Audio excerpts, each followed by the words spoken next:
Good evening, welcome back.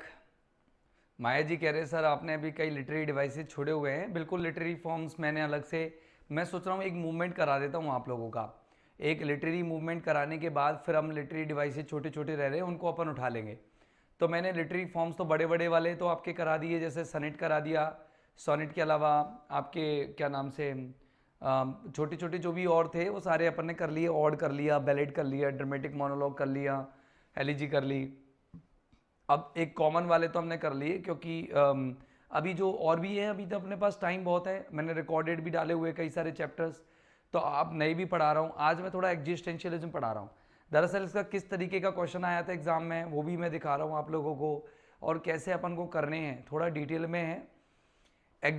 जो existentialism होता है उसको अपन कहते हैं, एग्जिस्टेंशियलिज्म को अस्तित्ववाद। क्या होता है ये? अस्तित्ववाद होता है।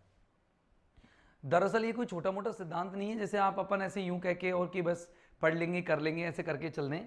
ये बड़ा सिद्धांत है, अपन को इसे बहुत डिटेल में पढ़ना पड़ेगा। कैसे पढ़ना पड़ेगा? अपन को ये बड़ी डिटेल के साथ पढ़ना पड़ेगा। तो लेट्स बिगिन। डिटेल के साथ पढ़ने के लिए शुरू करते सर। जो एग्जिस्टेंशियलिज्म होता है उसको अपन अगर एक तरह से देखें तो इसे अपन अस्तित्ववाद कहते हैं। क्या कहते हैं उसे? अस्तित्ववाद कहते हैं। तो मैं इसका नाम लिख देता हूं हिंदी में कि हम इसे अस्तित्ववाद कहते हैं।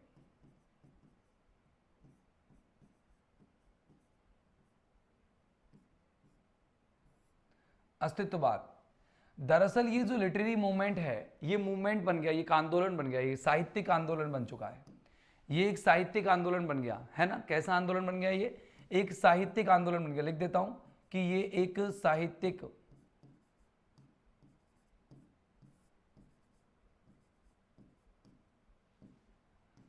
साहित्यिक आंदोलन बन गया। ठीक है ना।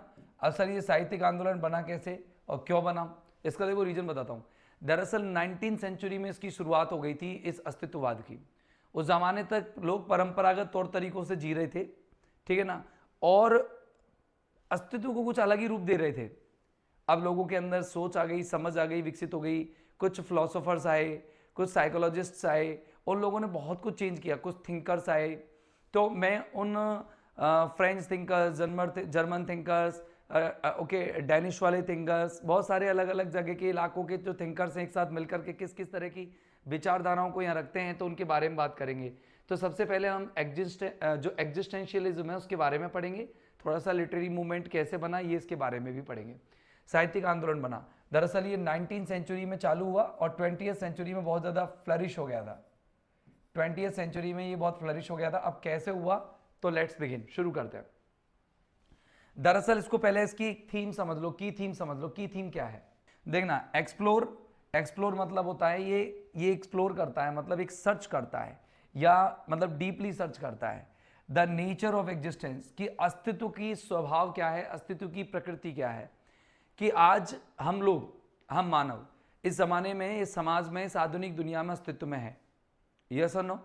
आज हम लोग इस दुनिया में रहते हैं, लेकिन हमारा अस्तित्व का मूल सार क्या है? हम क्यों इस दुनिया में जिंदे हैं? हमारा जीवन है क्या? हम जीवन में क्या उद्देश्य रखते हैं? हमारी लाइफ का मतलब क्या है? इन सारी चीज़ों का जो सवाल है वो हम लोगों को कौन देता है? एग्जिस्टेंशियलिज्म देता है। फ्रीडम, स्वतंत्रता कैसी होती है, स्वतंत्रता किस में मिलती है, और स्वतंत्रता निहित किस में होती है। इंडिविजुअलिटी, एक व्यक्ति जो होता है वो किस तरीके से सर्वाइव करता है, किस तरह से अपने जीवन को जीता है। एंड द सर्च, और क्या तलाश रहती है फॉर मीनिंग की, इन अ सीमिंगली इनडिफरेंट और कैओटिक यूनिवर्स। एक ऐसी दुनिया में जो उदासीन सी दुनिया है, न्यूट्रल दुनिया है, और एक कैओटिक यूनिवर्स है, मतलब एक ऐसा यूनिवर्स है जिसमें हम लोग पूरी तरह से उथल पुथल अपीवल में आ रखे हैं, अस्त व्यस्त है हमारा जीवन। उसमें किस तरह की सोच हम लोग रखते हैं। तो चलो आओ हम बात करते हैं। ये इमेज देख रहे हो आप? इस इमेज के आसपास दो फ्रेजेस लिखे हुए हैं। एक है लीमियंट, और जो लीमियंट करके जो फ्रेज मैंने यहां पर लिखा हुआ है उसका जो मीनिंग है, ओके, लीमियंट कह सकते हैं। ये दरअसल जो फ्रेज दिया था ये जीन पॉल सार्ट्रा ने दिया था। जीन पॉल सार्टर, ध्यान रखना, SARTRE, shorter. Jean Paul shorter ने दिया था। दरअसल इस फ्रेज का जो मीनिंग है उसका मतलब होता है कि काइंड ऑफ वॉइड, कि इंसान जो है एक प्रकार का बस शून्य है, इंसान शून्य है।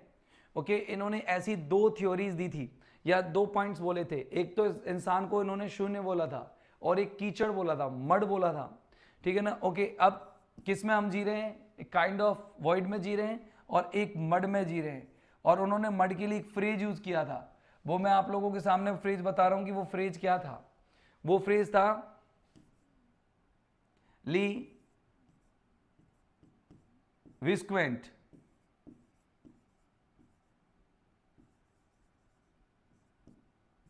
ली विस्क्वेंट, ओके, ये एक फ्रेज अलग से था जिसमें इन्होंने ये किसके लिए यूज किया था? जीन पॉल सार्ट्रा ने मड के लिए, कि इंसान की जिंदगी कीचड़ की तरह है, कीचड़ है इंसान, भद्दी जिंदगी जीता है। तो चलो ये देखो, कंसाइंस हमारी चेतना और लिबर्टी हमारी स्वतंत्रता के बारे में हम बातें करेंगे। तो आप टॉपिक को शुरुआत करते दोस्त। टॉपिक की शुरुआत है एग्जिस्टेंशियलिज्म यानी अस्तित्ववाद की। तो देखो, जैसी अस्तित्ववाद हम लोगों के दिमाग में आता है तो आप कुछ लोगों के नाम अपने माइंड में सेट कर लीजिएगा। जैसी अस्तित्ववाद दिमाग में आता है तो आप कुछ लोगों की जो बातें हैं वो अपने दिमाग में सेट कर लीजिए। मैं बता देता हूं, सबसे पहला नाम आप सेट करेंगे, एक दिमाग में क्लिक कर लो, सोरेन किरकेगार्ड। नाम याद कर लो, सोरेन किरकेगार्ड। सोरेन किरकेगार्ड का नाम याद कर लो भाई साहब। ये उस जमाने में जो क्रिश्चियन मॉडर्न एग्जिस्टेंशियलिज्म रहा था उसके जनक रहे थे, ये पायनियर रहे थे। यानी कि जो ये यूं कहते थे उस जमाने में, जो सोरेन किरकेगार्ड थे, वो कहते थे कि अगर इंसान को स्वतंत्रता चाहिए, अगर इंसान अपने जीवन का अस्तित्व ढूंढना चाहता है, अगर ये चाहता है इंसान कि हमें पीस ऑफ माइंड कैसे मिलेगी, ओके, स्पिरिचुअल सेरेनिटी कैसे मिलेगी, और अगर मैं कहूँ कि इंसान के जीवन का वास्तविक मूल क्या है, उसको पता करने के लिए हम लोगों को भगवान पर आश्रित होना पड़ता था। यानी कि पहले के ज़माने में भगवान ही सब कुछ निर्धारित करता था। धीरे धीरे थियरीज बदली, अलग अलग थियरीज आई, फिर आए साहब जर्मन फिलोसोफर्स आए, जर्मन थिंकर्स आए। एक का नाम था साहब, एक का नाम था आपका जेस्पर्स, जेस्पर्स नाम का एक व्यक्ति था, ठीक है ना। और एक जो थे आपके वो एक नाम था उनका, क्या नाम है, आगे अपन पढ़ते चलेंगे इनके बारे में, मार्टिन, मैटिन नाम से था। मैटिन जो था, मैटिन के बारे में और जेस्पर्स के बारे में भी हम पढ़ेंगे, और जीन पॉल सार्ट्रा के बारे में पढ़ेंगे, अल्बर्ट कैमस के बारे में पढ़ेंगे, हम लियो टॉल्स्टॉय के बारे में भी पढ़ेंगे, हम और कई लोगों के बारे में पढ़ेंगे इसके अंदर, ठीक है। तो चालू करते हैं दोस्त। तो देखो, सबसे पहला नाम, अगर आपको ये टर्म दिखता है कभी भी, ये वाला टर्म ये दिख जाता है ना, ये वाला, पहले तो सबसे पहला जो चीज़ है ये देखो, आप ये वाला टर्म देख रहे हो, क्या नाम देख रहे हैं इस टर्म का? एल यानी कि लेवल, एग्जिस्टेंशियलिज्म, और माँ के आगे आपको मिल रहा है ई। ये वाला टर्म जो है, ये टर्म जो है दिया था, सबसे पहले टर्म कॉइन किया था, ये कॉइंड बाय गैब्रियल मार्सेल। इनको सबसे पहले कॉइन करने का काम किया था, कॉइंड बाय गैब्रियल मार्सेल। इस नाम को आप बहुत अच्छे से याद रखेंगे, कॉइंड बाय गैब्रियल मार्सेल। ये लिख रहा है, देखो, गैब्रियल मार्सेल ने इसको कॉइन किया था, ठीक है ना। तो आप कह देंगे द टर्म, देखना मैं जो लाइन लिख रहा हूं आप लोग उस लाइन पर विशेष फोकस करना, मैं जो लाइन लिख रहा हूं आप इसको विशेष फोकस करना। क्या लिख रहा हूं कि द टर्म एग्जिस्टेंशियलिज्म, तुम मेरे साथ लिख सकते हो और ना भी लिखो तो कोई दिक्कत नहीं है, नोट्स आपको पूरे की पूरे ऐसे की ऐसी मिलेंगे, A4 साइज में है। The term existentialism was coined by, इसको कॉइन किया गया था, वॉज कॉइंड बाय किसके द्वारा? आपको कोई जल्दबाजी तो नहीं है ना टॉपिक खत्म करने की, बढ़िया से आराम से पढ़ना। गैब्रियल मार्सेल। अस्तित्ववाद नाम का जो शब्द है, फिलोसॉफिकल अस्तित्ववाद की बात चल रही है यहाँ, दार्शनिक अस्तित्ववाद की बात चल रही है यहाँ पर, इसको गैब्रियल मार्सेल ने इसको यूज किया था। गैब्रियल मार्सेल ने इसको सबसे पहले यूज किया था जीन पॉल सार्ट्रा के क्रिटिसिज्म में, ठीक है ना, उनको क्रिटिसाइज करने के लिए। टू क्रिटिसाइज क्या करना था इनको? आलोचना करनी थी, किसकी? टू क्रिटिसाइज जीन पॉल सार्ट्रा या gene Paul shorter.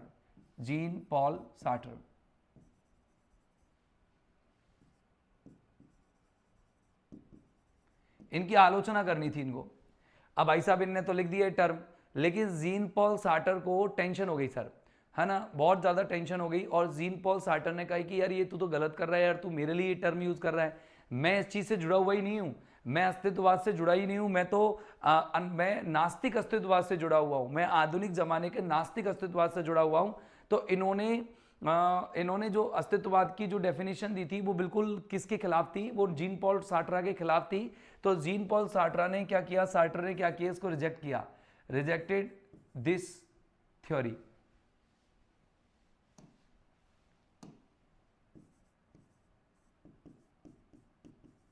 Rejected Marcel's theory,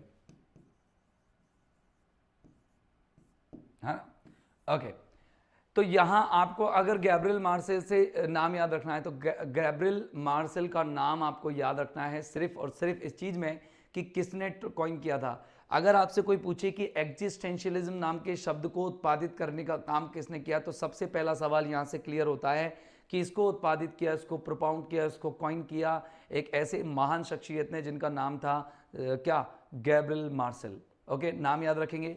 चलो let's begin about Gabriel Marcel. तो शुरुआत करते हैं गैब्रियल मार्सेल के बारे में पढ़ते हैं। तो my dear friends, Gabriel Marcel के बारे में पढ़ते हैं। देखो ये फ्रेंच हैं, Gabriel Marcel French philosopher and thinker हैं, प्ले राइट हैं।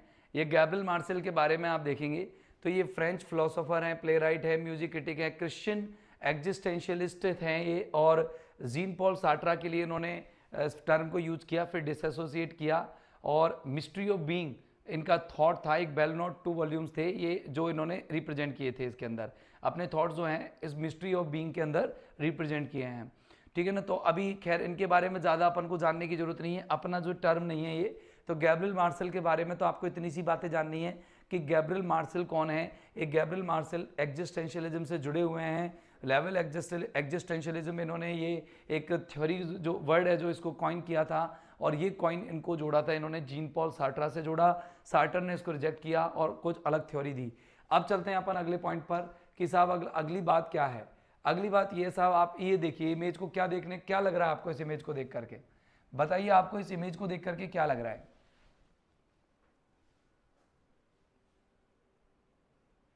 क्या लग रहा है आपको इस इमेज को देख करके। आप इस इमेज को देख रहे हो, देखो एक ये लोहार है, ये लोहा से लोहे की कोई चीज बना रहा है, ये एक स्कल्प्टर है, ये मूर्तिकार है, मूर्ति बना रहा है, ये नाव चलाने के लिए है, ये फल सब्जी बेच रहा है, ये लोग कुछ और कर रहे हैं, ये लोग कुछ और कर रहे हैं, ये कुछ लिख रहा है, ये कुम्हार है।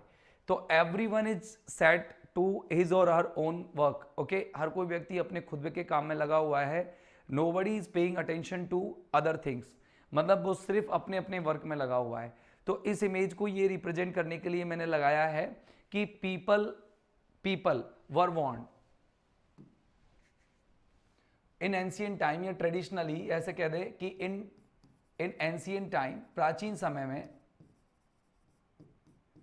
इन एंशियंट टाइम प्राचीन समय में, अगर आपसे कोई पूछे तो क्या होता है, प्राचीन समय की बात करें तो पीपल जो थे, लोग जो थे, people were born to already to do, already decided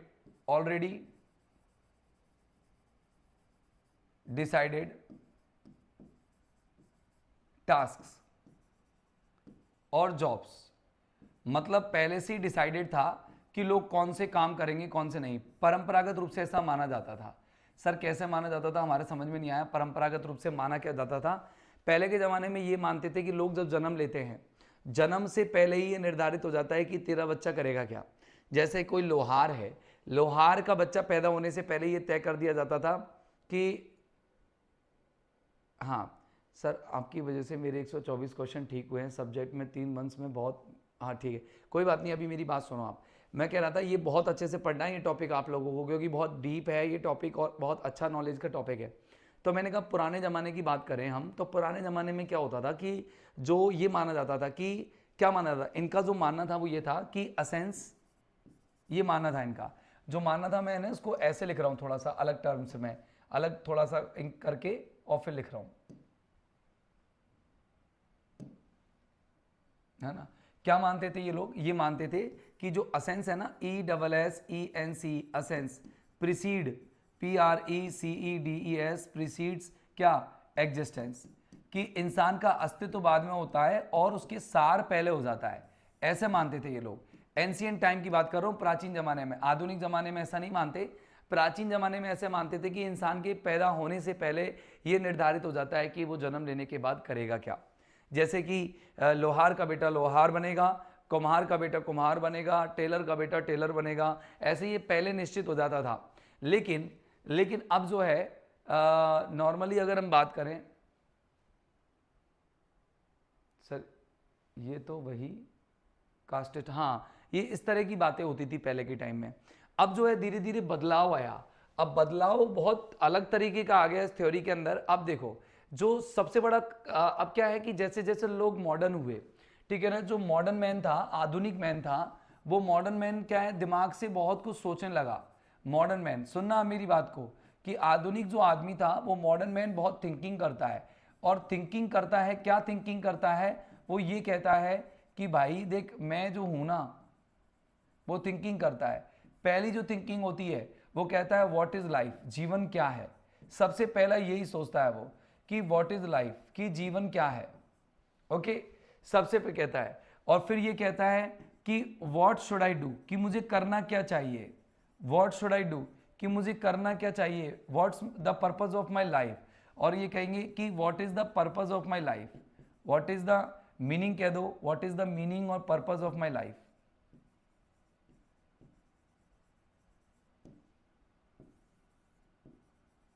इंसान अपने जीवन में बस इन चीजों के लिए अब इन प्रश्नों के जवाब ढूंढ रहा है।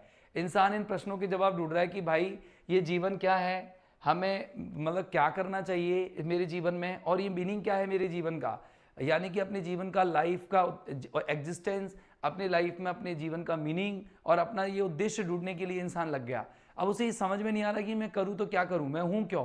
पहले के टाइम में तो ट्रेडिशनली लोग फिक्स थे, अब धीरे धीरे चेंजेज आए, लोग बिजनेस बदलने लगे, लोग व्यापार बदलने लगे, लोग अलग अलग तरह के ड्यूटीज में जाने लगे, डिफरेंट तरीके के वेरिएशंस आ गए जॉब में, तो लोगों को समझ में नहीं आ रहा था कि वो करे क्या।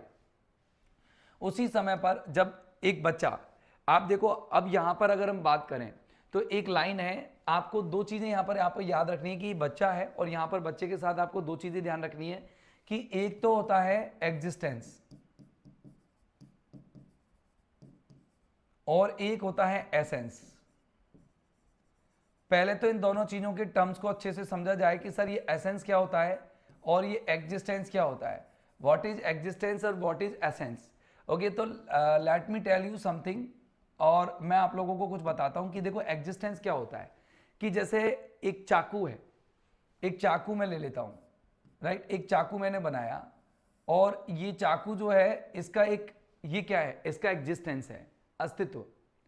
और चाकू बनाया क्यों गया, okay, what is the reason behind making a knife, क्या है, तो द मतलब ये तो इसका एग्जिस्टेंस है कि ये नाइफ है, KNIFE है, ये तो इसका एग्जिस्टेंस है।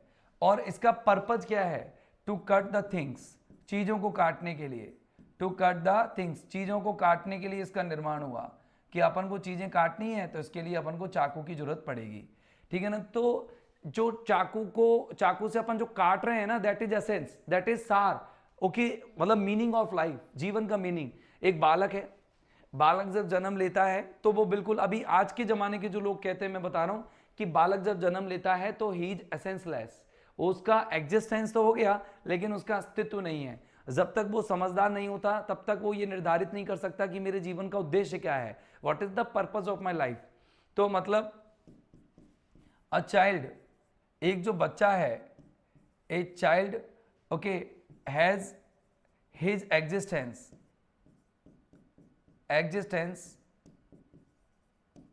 but no essence, ESSENC, असेंस। हम लोगों को असेंस ढूंढना पड़ता है। ओके, एक बच्चा धीरे धीरे बड़ा होता जाता है और अपने जीवन का असेंस, अपने जीवन का मूल सार ढूंढता जाता है, ठीक है ना। तो क्या कहेंगे कि ही और she searches for it as he grows, as he or she grows, जैसे जैसे वो ग्रो करता है वैसे वैसे वो अपने जीवन के अस्तित्व, अपने जीवन का मूल सार खोजने लगता है। बताओ आपको यहां तक की मेरी बात पल्ले पड़ी या नहीं पड़ी। पहली तो मैं जो बता रहा हूं, पहले तो समझो मेरी बात को मैंने क्या क्या कहा, अब तक की जितनी भी बातें कही वो ध्यान से समझना। मैंने कही कि अस्तित्ववाद क्या है। अपन अस्तित्ववाद के बारे में बात करने लगे कि अस्तित्ववाद की थ्योरी 19वीं और 20वीं शताब्दी के बीच में आ गई, या 19वीं और 20वीं शताब्दी में ज़्यादा पॉपुलर हुई। अस्तित्ववाद आज के ज़माने में एक साहित्यिक आंदोलन बन गया। कई सारे जो हमारे राइटर्स हैं, पोइट्स हैं, ड्रामेटिस्ट हैं, प्ले राइट्स हैं, वो अस्तित्ववाद के बारे में बातें करते हैं। एब्सर्डिज्म, मतलब एब्सर्डिज्म जो होता है, रियलिटी, ऑथेंटिसिटी और एंगर, एंग्विश, पेन, डिप्रेशन, ये सारे जो थॉट्स हैं वो सारे अस्तित्ववाद की ही निशानियां हैं। अस्तित्ववाद बहुत डिफरेंट टाइप की चीज़ें ढूंढता है, फ्रीडम है, लिबर्टी है, ऐसे कई व्यापक विचारों को भी ये डिपेंडेंट है। दरअसल फिलोसफी पर भी ये डिपेंडेंट है। ये जो दो टर्म मैंने इंट्रोड्यूस कराई, नॉर्मल कराई है, इस पर इमेज पर आ गए थे तो मैंने करा दिए थे। एक तो है काइंड ऑफ वॉइड, जिसको इन्होंने ली क्या कहा है, लीनियंट कहा है, और दूसरा है जीन पॉल सार्ट्रा का ही दिया हुआ एक और है मड, कि ली बियॉन्ड, कि man is born into human beings are born into kind of void and mud. ऐसे है ये पूरी लाइन है, ह्यूमन बींग्स आर बॉर्न, कि इंसान जो है पैदा होते हैं इनटू काइंड ऑफ मड या kind of void and mud, ऐसे था ये। अब मैंने आप लोगों को थोड़ा सा पढ़ाना शुरू किया तो सबसे पहले मैंने बताया कि भाई अपन जब शुरू करते तो ये तो पता करते कि यार एग्जिस्टेंशियलिज्म की हिंदी समझ ली। अब ये बताओ एग्जिस्टेंशियलिज्म वर्ड आया कहाँ से था। तो आप लोगों को मैंने ये बताया कि एग्जिस्टेंशियलिज्म वर्ड को उत्पत्ति जो है वो एक व्यक्ति के द्वारा यूज करके की गई, और वो थे गैब्रियल मार्सेल जो फ्रेंच एक फिलोसोफर थे, फ्रेंच प्ले राइट थे। इन्होंने क्या किया, ये फ्रेंच ये जो गैब्रियल मार्सेल है ना, इनके बारे में मैंने अभी ये लाइन आपको लिखा दी शायद, कि ये क्या है, ये एक फ्रेंच FRENCH फ्रेंच फिलोसोफर,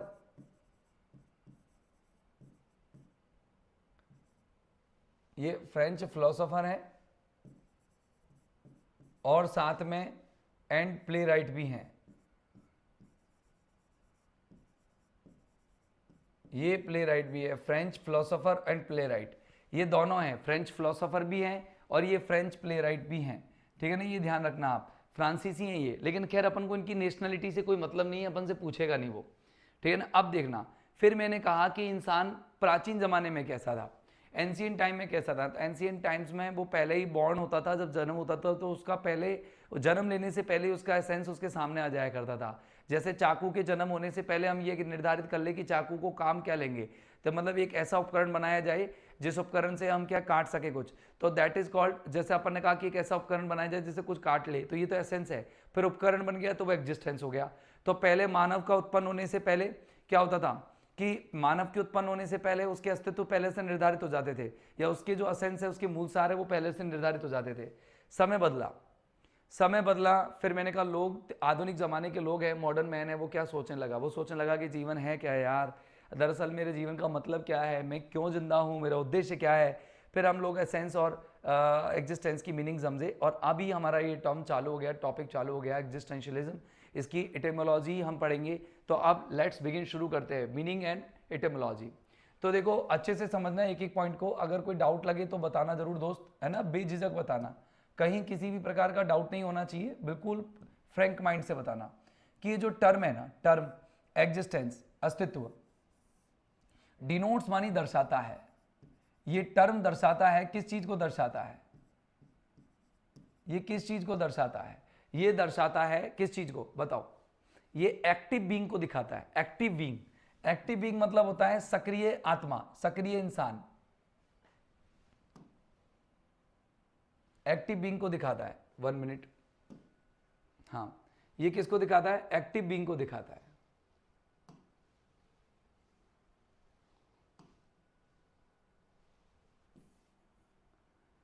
हाँ, तो ये एक्टिव बीइंग को दिखाता है, किसको दिखाता है, एक्टिव बीइंग को, ACTIV एक्टिव और BEING बीइंग, ये एक्टिव बीइंग को दिखाता है, ये एक्टिव बीइंग हो गए।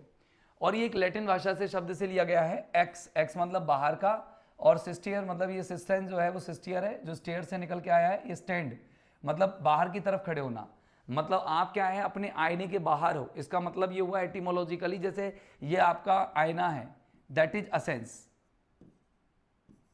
ये मिरर है जो असेंस है, दिस इज मिरर, ये असेंस है, ठीक है ना, ये क्या है, मिरर, ये असेंस है, और आप यहाँ खड़े हुए हो और आप यहाँ पर अपना रिफ्लेक्शन देख रहे हो इसके अंदर, तो ये आपके जीवन का मूल आपको सार दिख रहा है, ठीक है ना, ये आपके जीवन का आपको मूल सार दिख रहा है। तो ये आपका एग्जिस्टेंस है, और एग्जिस्टेंस का मीनिंग क्या है ये आप देखने का काम कर रहे हो शीशा के अंदर, मिरर के अंदर। तो मतलब टू स्टैंड आउट, आप बाहर की तरफ खड़े हुए हो, तो उसी को क्या कहते हैं, आप एग्जिस्टेंस कहते हैं। एग्जिस्टेंशियलिज्म का मतलब जो होता है वो किससे है, एसेंस से। किसे, ये पर्टेनिंग टू एग्जिस्टेंशियलिज्म का मतलब होता है pertaining to existence, sorry pertaining to existence, अस्तित्व से संबंधित है। ये वर्ड ही एग्जिस्टेंस से संबंधित है। समझे मैं क्या बोल गया, शायद एसेंस बोल गया अभी। एग्जिस्टेंशियलिज्म का संबंध अस्तित्व से है। कि अगर आपसे कोई पूछे कि यार एक बात बताओ कि ये जो संबंध है किसका, एग्जिस्टेंशियलिज्म का, किससे है, तो आप सीधा बताना पर्टेनिंग यानी होता है संबंधित होना, किससे, अस्तित्व से ये संबंधित है। किससे संबंधित है ये, अस्तित्व से संबंधित है। सुन रहे हो मेरे भाई, किससे, अस्तित्व से। अगर लॉजिकली बोले तो प्रेडिकेटिंग एग्जिस्टेंस ये बताता है कि तुम्हारा अस्तित्व क्या रहने वाला है, मतलब भविष्य में तुम्हारा अस्तित्व क्या रहने वाला है ये दिखाता है। प्रेडिकेटिंग यानी भविष्यवाणी करता, प्रेडिकेट सॉरी प्रेडिक्टिंग नहीं है यार, प्रेडिकेटिंग है, माफ कीजिएगा, मेरा दिमाग कहीं और है। मेरा दिमाग ये था कि पीडीएफ बनने के बाद ये सही बनेगी कि नहीं बनेगी, इतना सा माइंड चल रहा था, बस इतने में ही गड़बड़ हो गया। प्रेडिकेट करता है ये एग्जिस्टेंस का, कि कैसा हमारा अस्तित्व रहने वाला है, कैसा भविष्य रहने वाला है हमारा। और एक इसी चीज को ये क्या करता है, प्रेडिकेट करता है। यानी कि ये प्रेडिकेट करता है मतलब होता है कि प्रेडिकेट क्या मतलब, विधेय होना। विधि नहीं होता प्रेडिकेट करना, मतलब विधि का मतलब होता है जैसे एक सब्जेक्ट है और सब्जेक्ट को डिटरमाइन करने के लिए आगे कोई चीज आती है, जैसे शी इज ए डॉक्टर, तो इज ए डॉक्टर एक प्रेडिकेट हो गया। तो ये अस्तित्व के बाद में आता है, मतलब एग्जिस्टेंशियलिज्म अस्तित्व के बाद चालू हो जाता है। जैसे हम पैदा हो जाएं उसके बाद एग्जिस्टेंशियलिज्म चालू होता है। तो लॉजिकली अगर हम बोलें तो ये होगा अस्तित्व के बाद, अस्तित्व के बाद का सिद्धांत। थोड़ा सा देर मेरा ध्यान भटक गया था, माफी चाहूंगा इसके लिए। और अभी चालू करते हैं अपन आगे की चीजें। देखो फिलोसॉफिकली ये क्या रेफर करता है, दार्शनिक रूप से क्या रेफर करता है, तो फिलोसॉफिकली ये रेफर करता है कि ऐसी कंडीशन को, एक ऐसी स्थिति को रेफर करता है जो मानव के अस्तित्व की है। ठीक है ना, इंसान का स्थान क्या है इस दुनिया में, ये देखता है कि इंसान का आज इस दुनिया में स्थान क्या है, उसकी स्वतंत्रता, उसके चयन, उसका रिलेशन और lack of one with God. दरअसल एक व्यक्ति थे जिनका नाम था सोरेन किरकेगार्ड, याद रखना इस नाम को, मैं नाम लिख रहा हूं SOREN, Soren, KIERKEGAARD, Soren Kierkegaard. इसका नाम याद रखना भाई साहब। ये व्यक्ति क्या थे, ये आपके पायनियर कहे जाते हैं। ध्यान से सुनना मेरी एक एक बात को, कि ही इज कॉल्ड क्या, he is called the pioneer, PIONEER,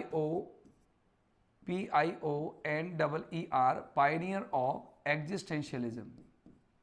और कैसे एग्जिस्टेंशियलिज्म के पायनियर कहलाते थे, कौन सी वाली के, ये कहलाते थे क्रिश्चियन मॉडर्न एग्जिस्टेंशियलिज्म के Pioneer. CHRISTIAN, Christian modern.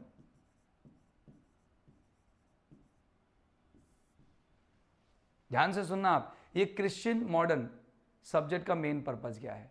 Sir mirror वाला एग्जांपल वापस बताना, ठीक है, मिरर वाला बताता हूं, अभी एक बार रिपीट कर दूंगा इस पेज को मैं पढ़ाने के बाद।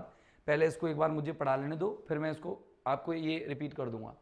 मैं क्या कहना चाह रहा था, मेरी बात जो है आप अधूरी रह गई, बीच में सुनो आप मेरी, पहले क्या बात कहना चाह रहा था मैं, एक एक चीज को समझने की कोशिश करना। देखो इसको थोड़ा सा मैं डार्क कर लेता हूं, हाँ अब थोड़ा सा समझना आप कि मैं कहना क्या चाह रहा हूं। मतलब मैं यूं कहना चाह रहा हूं कि एक सोरेन किरकेगार्ड नाम के एक महान फिलोसोफर थे और पुराने फिलोसोफर थे। इन्होंने 3 किताबें लिखी, ठीक है ना, इनकी 3 किताबें लिखी, फियर एंड ट्रेमलिंग करके दी। आगे इन किताबों के नाम भी हैं, आगे मैं लेकर के आऊँ कि मुझे याद नहीं रहे तो मैं आपको बता दूँ। तो देखो ये 3 किताबें हैं यहाँ पर, अगर दिख जाए तो, शायद अभी लेट आएंगी, तो जब भी आएंगी मैं नाम बताऊंगा आपको। पहले किताबों से मतलब नहीं है अपन को, पहले तो अपन की इसमें मेन चीज़ें देख लो आप कि 3 किताबें इन्होंने लिखी। इनमें ये लिखा, क्या लिखा इन्होंने जो लिखा मैं वो लिख रहा हूँ आपको, समझना आप मेरी बात को, कि इन गॉड मैन फाइंड्स, इंसान को मिल जाती है, क्या मिल जाती है, माइंड्स फाइंड्स क्या मिल जाता है, ओके, पीस ऑफ माइंड, क्या मिल जाता है? पीस ऑफ माइंड, कि दिमाग की शांति आपको भगवान में मिल जाती है। आप ईश्वर से जोड़ो अपने आप को, आपका दिमाग शांत हो जाएगा। एंड स्पिरिचुअल और आध्यात्मिक, SPIRITUAL, और स्पिरिचुअल क्या मिल जाएगी आप लोगों को? सेरेनिटी मिल जाएगी, SERENITY, आपको ये मिल जाएगी। ठीक है ना? ओके, ये आपको दिमाग में सेट रखना है।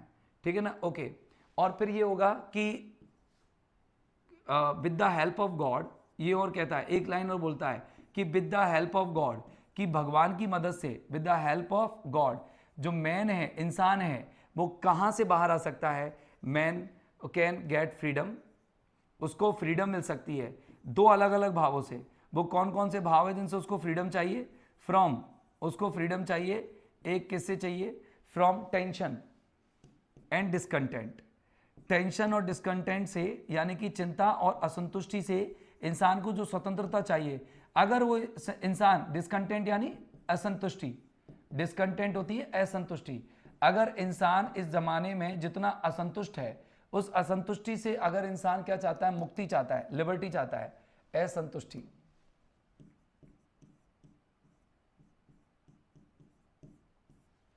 अगर असंतुष्टि से इंसान क्या चाहता है? मुक्ति चाहता है, टेंशन से मुक्ति चाहता है, तो उसको कौन प्रदान कर सकता है ये मुक्ति? केवल भगवान ही इस मुक्ति प्रदान कर सकते हैं। ये किसने कहा? ये सोरेन किरकेगार्ड के विचार थे।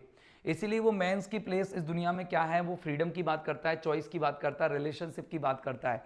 वो कहता है कि इंसान का इस जमाने से क्या अस्तित्व, क्या रिलेशन है, भगवान से क्या रिलेशन है। मतलब ये प्रॉपरली जो क्रिश्चियन मॉडर्न जो थ्योरी थी एग्जिस्टेंशियलिज्म की, इसको फेवर करने वाले थे कौन? आपके सोरेन किरकेगार्ड। अब अगर सोरेन किरकेगार्ड का दिमाग में कभी नाम आता है तो आपको एक चीज याद रखनी है कि ये पायनियर थे एग्जिस्टेंशियलिज्म के, लेकिन उन्होंने यूज नहीं किया, इस टर्म को ज्यादा यूज नहीं कर पाए, क्योंकि इनके बाद में विरोधी आ गए बहुत सारे। ठीक है ना? मैटिन आ गया, जेस्पर्स आ गए, ये जर्मन विरोधी थे, बहुत तगड़े विरोधी थे, और इन्होंने तो क्या पूरा मामला ही बदल डाला। चलो अपन आगे चर्चा करेंगे। अब देखो ये क्वेश्चन आया हुआ है, आरपीएससी ग्रेड सेकंड में क्वेश्चन आया हुआ है, तो लेट्स बिगिन। ग्रेड फर्स्ट में पहले नहीं आते थे ये, ग्रेड सेकंड में आया करते थे, अब ग्रेड सेकंड में ये क्वेश्चन आया था। इस क्वेश्चन को सॉल्व करते हैं। देखो आपसे क्वेश्चन क्या पूछा था? निम्न में से कौन सा statement about existentialism are correct है? तो पहला बोला था कि जो एथिस्टिक एग्जिस्टेंशियलिज्म होता है वो आर्ग्यू करता है कि एग्जिस्टेंस प्रीसीड्स एसेंस। बिल्कुल, मैं जीन पॉल सार्ट्रा का इस स्टेटमेंट के बारे में आपको खूब जिक्र करूंगा। मतलब ये नास्तिक ये क्या है? अस्तित्ववादी है। मतलब दो तरह की ब्रांचेज खुली इसमें। जो 19th सेंचुरी की जो शुरुआत थी वो आस्तिक विचारधारा वाले लोग थे, जिसमें खासतौर से एक ही व्यक्ति का नाम आपको याद रखना है, सोरेन किरकेगार्ड। क्या नाम याद रखना है? सोरेन किरकेगार्ड नाम रखना है, जो आस्तिक किससे थे? आस्तिक अस्तित्ववाद से जुड़े हुए थे। फिर आए नास्तिक अस्तित्ववादी लोग, ये आए जिसके अंदर जीन पॉल सार्ट्रा का नाम आपको खास तौर से याद रखना है, अल्बर्ट कैमस का नाम आपको याद रखना है। ठीक है ना? और जो आपके लियो टॉल्स्टॉय का नाम आपको याद रखना है। लियो टॉल्स्टॉय के बाद में आप लोगों को क्या नाम है, एक ऐसे मैं आपको नाम बताऊंगा, दो तीन नाम और आगे चलते जाएंगे तो नाम बताऊंगा, तो उन कई सारे लोगों के नाम आपको यहाँ पर याद रखने पड़ेंगे। फिर देखो सार्ट्रा का जो विजन है, man is born into a kind of void. मैंने अभी बताया था कि जीन पॉल सार्ट्रा का, मैंने आपको देखो पूरे फ्रंट पेज पर एक काइंड ऑफ वॉइड लिखा था। देखना जरा मैंने लिखा कि नहीं लिखा, एक काइंड ऑफ वॉइड लिखा था। देखो जीन पॉल सार्ट्रा का ही थॉट है जो मैंने काइंड ऑफ वॉइड करके लिखा था। देखो ये देखो, ये मैंने लिखा था काइंड ऑफ वॉइड है। इंसान का जो लाइफ है वो काइंड ऑफ वॉइड है और मड भी है। तो ये क्वेश्चन आया हुआ है और मैंने इसको बहुत ही अच्छे से आप लोगों को लेके चल रहा हूँ। ये नोट्स आपको बोरिंग जरूर लगेंगे, ये टॉपिक ही बोरिंग है, लेकिन आप लोग अगर इसको मन लगा के पढ़ लेंगे ना, तो आप लोग आज सीख गए ना टॉपिक को, तो आप है ना कहीं नहीं छोड़ोगे सर इसको। ठीक है ना? हाँ, थीस था, इसलिए जीन पॉल सार्ट्रा इसको स्वीकार नहीं किया। बिल्कुल, जीन पॉल सार्ट्रा ने इसको स्वीकार नहीं किया। फिर आपसे कोई क्वेश्चन पूछा है कि Soren Kierkegaard is the hierophant of modern existentialism. गलत बात है। ये क्रिश्चियन मॉडर्न एग्जिस्टेंशियलिज्म के क्या थे? पायनियर थे। अगर आपसे कोई पूछे हायरोफेंट होते हैं लेक्चर, मतलब होता है उद्बोधनकर्ता या फिर आचार्य। अगर आपसे कोई आचार्य के बारे में बात करे, तो अगर एग्जिस्टेंशियलिज्म के आचार्य की बात करें तो सोरेन किरकेगार्ड ना होकर के जीन पॉल सार्ट्रा थे। अब ये इतना डीप क्वेश्चन पूछा यार, ये ना बहुत डीप नॉलेज वाला बच्चा ही कर सकता है। ऐसे नहीं कर सकता। अब नॉर्मल देखते ही तो आप है ना इनको जीन पॉल सार्ट्रा को या सोरेन किरगार्ड को इसी थ्योरी से जोड़ते हो, लेकिन जब डीपली पढ़ोगे तब जाके पता लगेगा कि यार इनका जो मतलब है वो मॉडर्न किससे था, एग्जिस्टेंशियलिज्म से जरूर था, लेकिन क्रिश्चियन मॉडर्न एग्जिस्टेंशियलिज्म से नहीं था, बल्कि इनका जो संबंध था वो एथिस्टिक है ना, एस्थेटिक की जगह एथिस्टिक करना, एथिस्टिक है ना, एस्थेटिक एग्जिस्टेंशियलिज्म आर्ग्यू करता है ये अलग एग्जिस्टेंस, ये एस्थेटिक है, ये ब्यूटीफुल है, ये ब्यूटी से रिलेटेड है। सॉरी मैं इसको यही पढ़ गया, ये तो थोड़ा पढ़ने का ही टंटा पड़ता है इनमें बस। एस्थेटिक, ये जो एथिस्टिक है कौन, ये नास्तिक हैं, ये भगवान में कम आस्था करते हैं, ये भगवान में बिलीव नहीं करते। एथिस्टिक मॉडर्न एग्जिस्टेंशियलिज्म से संबंध है इनका। अब अपन चलते हैं इस पेज की गहराई पर। चलो इस पेज को फटाफट से एक बार रिवाइज कर लेते हैं जल्दी जल्दी से। आप सुन लो, आप 1 मिनट के अंदर सुन लो कि द टर्म एग्जिस्टेंस का मतलब होता है एक्टिव बीइंग, आप सक्रिय इंसान हो। एक्स ये टर्म से मतलब है आपको है नहीं, करना नहीं है। एग्जिस्टेंशियलिज्म का मतलब है कि आप एग्जिस्टेंस से संबंधित हैं। लॉजिकली देखिए तो ये प्रेडिकेट करता है एग्जिस्टेंस को, एग्जिस्टेंस की विशेषता बताता है।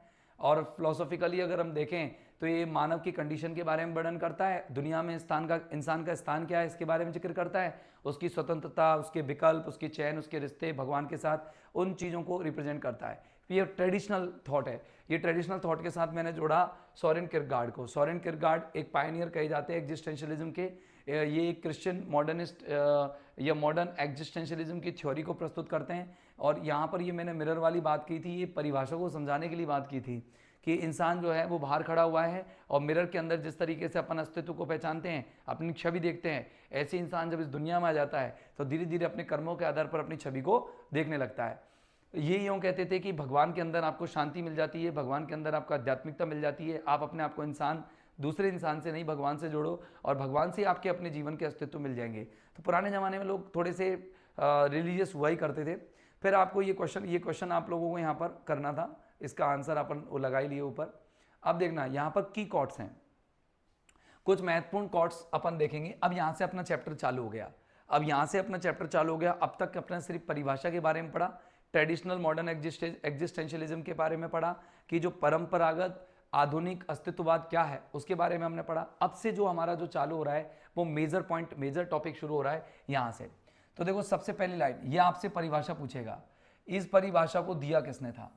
अगर आपसे पूछे कि भाई man is condemned to be free, कि इंसान का दुर्भाग्य ऐसा है कि उनको आजाद पैदा किया गया है, इंसान पैदा हुआ है तो आजाद हुआ है, man is condemned to be free. तो ये यहाँ पर ये जो स्टेटमेंट है, या आपसे कोई पूछे तो आप सीधा बताना कि ये वाला स्टेटमेंट भी जीन पॉल सार्ट्रा ने ही दिया या सार्टर ने ही दिया, ठीक है ना। अब आपसे पूछेगा एक और है, देखो एक और स्टेटमेंट है जो जीन पॉल सार्ट्रा का है, वो समझ लें, लाइफ हैज नो मीनिंग, जीवन का कोई मतलब नहीं है, हाँ कोई मीनिंग नहीं है। द मोमेंट यू लूज, उस मोमेंट तो बिल्कुल मीनिंग नहीं है जब तुम खो देते हो the illusion of being eternal. किसका इल्यूजन, भ्रम, किसका भ्रम खो देते हो कि तुम शाश्वत हो।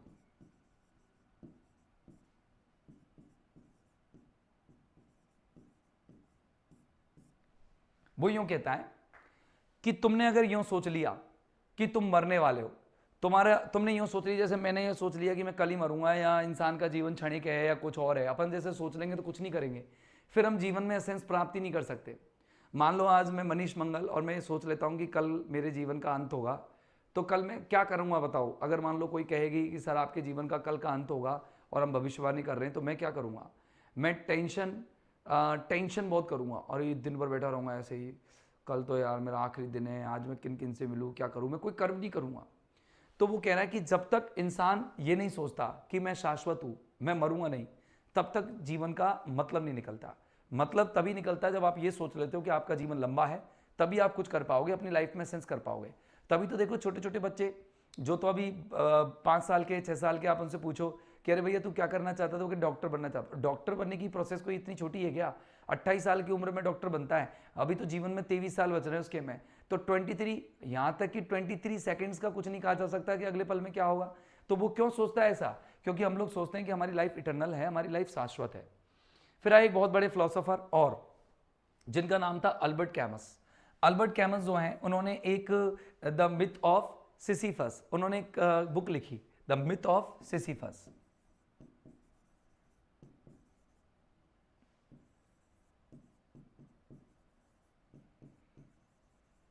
उन्होंने कहा कि one must imagine Sisyphus happy, कि हर इंसान को सिसिफस को कैसा मानना चाहिए, हैप्पी मानना चाहिए। सर क्यों? सिसिफस क्या करता है? ये सिसिफस है। अब आप सिसिफस को पहचानो अच्छे से, देखो सिसिफस को पहचानो। सिसिफस क्या करता है बताओ? सिसिफस करता है क्या है, मुझे बताओ दोस्त।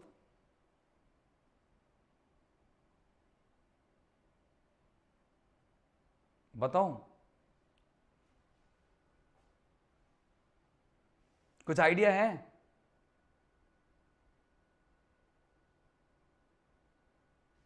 नहीं। सिसिफस क्या करता है? सिसिफस क्या करता है, ये एक पत्थर है, वो पत्थर को लुढ़कता है और पत्थर को वो वापस से उठा के ले जाता है, फिर वो थोड़ा सा लुढ़कने लगता है, फिर वो धक्का दे करके उसे उठा के ले जाता है, फिर लुढ़कता है, फिर उठा के ले जाता है। कहना क्या चाहता है कि आप ये मत सोचो कि सिसिफस कोई काम नहीं कर रहा है, बेवकूफ है, मूर्ख है। लोग सिसिफस को मूर्ख कह लेते हैं, लेकिन नहीं, ये मूर्ख नहीं है, ये अपने काम को कर रहा है। इंसान के जीवन में वो अर्थ ढूंढ रहा है कि मेरे जीवन का कोई तो उद्देश्य होगा। तो हमारी लाइफ में ऐसे ही हम लोग उद्देश्य ढूंढते हैं। कोई भद्देपन में उद्देश्य ढूंढता है, कोई डर में उद्देश्य ढूंढता है, कोई चिंता में, कोई खुशी में, कोई आनंद में, कोई अलग अलग तरीके से हम लोग अपने उद्देश्य को ढूंढते रहते हैं। अब चलो हम दो बड़े थिंकर्स के बारे में बातें करते हैं। अच्छा चलो मुझे ये बताओ, आप लोगों ने अभी कभी इमेज देखी हो तो मुझे बताओ कि ये इमेज किस किस की है। अंदर जाएंगे तो हम डिटेल में इसके अंदर पढ़ेंगे। देखो यहाँ डिटेल चालू हो गई, तो ये डिटेल यहाँ से चालू हो जाएगी, तो अपन प्रॉपरली एक एक बारे में, एक एक चीज़ के बारे में जानकारी लेंगे, लिखेंगे, थ्योरी लिखेंगे, कंप्लीट जानकारी लेकर के, और ये नोट्स आप लोगों को पीडीएफ फॉर्मेट में मिल जाएंगे। ये प्रॉपर आपको, अब मैंने ये इसका वर्कबुक दे रहा हूँ आप लोगों को, आज ही मैं आप लोगों को ये पीडीएफ अपलोड कर दूंगा, ठीक है ना। पूरे ये वीडियो जाएगी ना, ये लेक्चर अभी, तो कल आपको ये करीबन 10-11 बजे के लगभग ये वीडियो में पीडीएफ अटैच हो जाएगी, तो आप इसको प्रिंट आउट निकाल लेना। और प्रिंट आउट निकालने के लिए वर्कबुक हो गई एक तरह से। अब जो भी मैं कुछ लिखाऊंगा तो आप इसी में लिख लेना, इसकी प्रिंट आउट निकल जाएगी बिल्कुल A4 साइज पर। मैंने इसको प्रॉपरली डिजाइन उसी हिसाब से किया है कि आप A4 साइज पर इसे निकाल सकते हैं प्रिंट आउट। तो चलो अब मैं इन दोनों के बारे में बता देता हूँ, बाकी की चर्चा हम अगली क्लास में करेंगे। तो पहला, सबसे पहला जो बंदा है हमारे सामने वो है जीन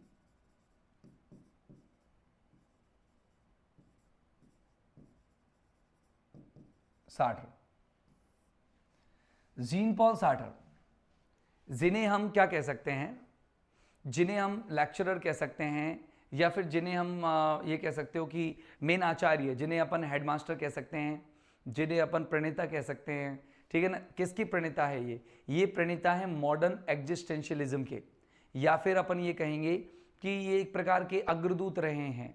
किस चीज़ के अग्रदूत रहे हैं ये एक एथिस्टिक मॉडर्न एग्जिस्टेंशियलिज्म के अग्रदूत रहे हैं, ठीक है ना। तो जीन पॉल सार्ट्रा के बारे में मैं बात करूंगा, तो ये कहेंगे अपन, है ना। अपन ने ऊपर भी पढ़ा है शायद इनके बारे में, देखो कुछ तो पढ़ा है, क्या पढ़ा है, क्वेश्चन ही आया है ना शायद, ये रहा, ठीक है ना। ये हायरोफेंट रहे हैं, तो पहली लाइन तो यही लिख लेते हैं अपन, हायरोफेंट, ठीक है ना। हायरोफेंट लिख लेते हैं। हायरोफेंट का मतलब जानते हैं आप? हायरोफेंट का मतलब बताया मैंने अभी इनको आपको, आचार्य। तो देखो मैंने कहा कि ही इज कॉल्ड, उन्हें पुकारा जाता है, ही इज कॉल्ड द हायरो,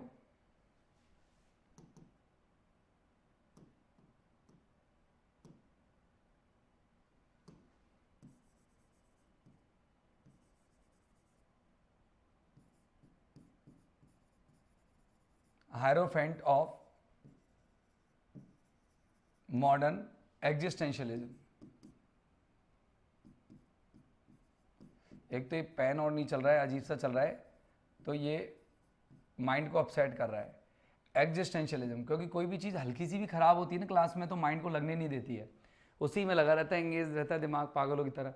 तो देखो यहाँ पर मैं कह रहा हूँ कि जो इसमें मॉडर्न एग्जिस्टेंशियलिज्म है उसके क्या है, ये हायरोफेंट रहे हैं। इन्होंने कहा है, ये क्या, इन्होंने ये कहा है कि जो इन्होंने फेवर किया है, फेवर्ड एथिस्टिक, ATHEISTIC, एथिस्टिक क्या, एग्जिस्टेंशियलिज्म, नास्तिक एग्जिस्टेंशियलिज्म को इन्होंने फेवर किया है।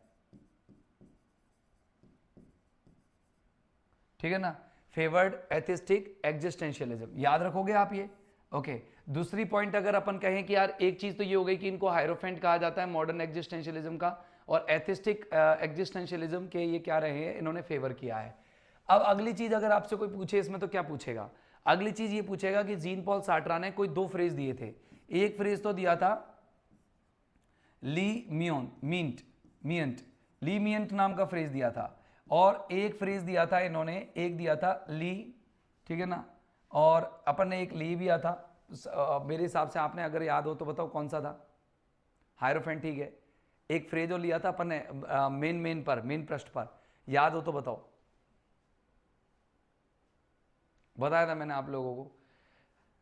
हाँ चलो बताइए जल्दी से, दिमाग लगाओ और बताओ कि मैंने एक फ्रेज लिया था और वो फ्रेज कौन सा था। Do it fast.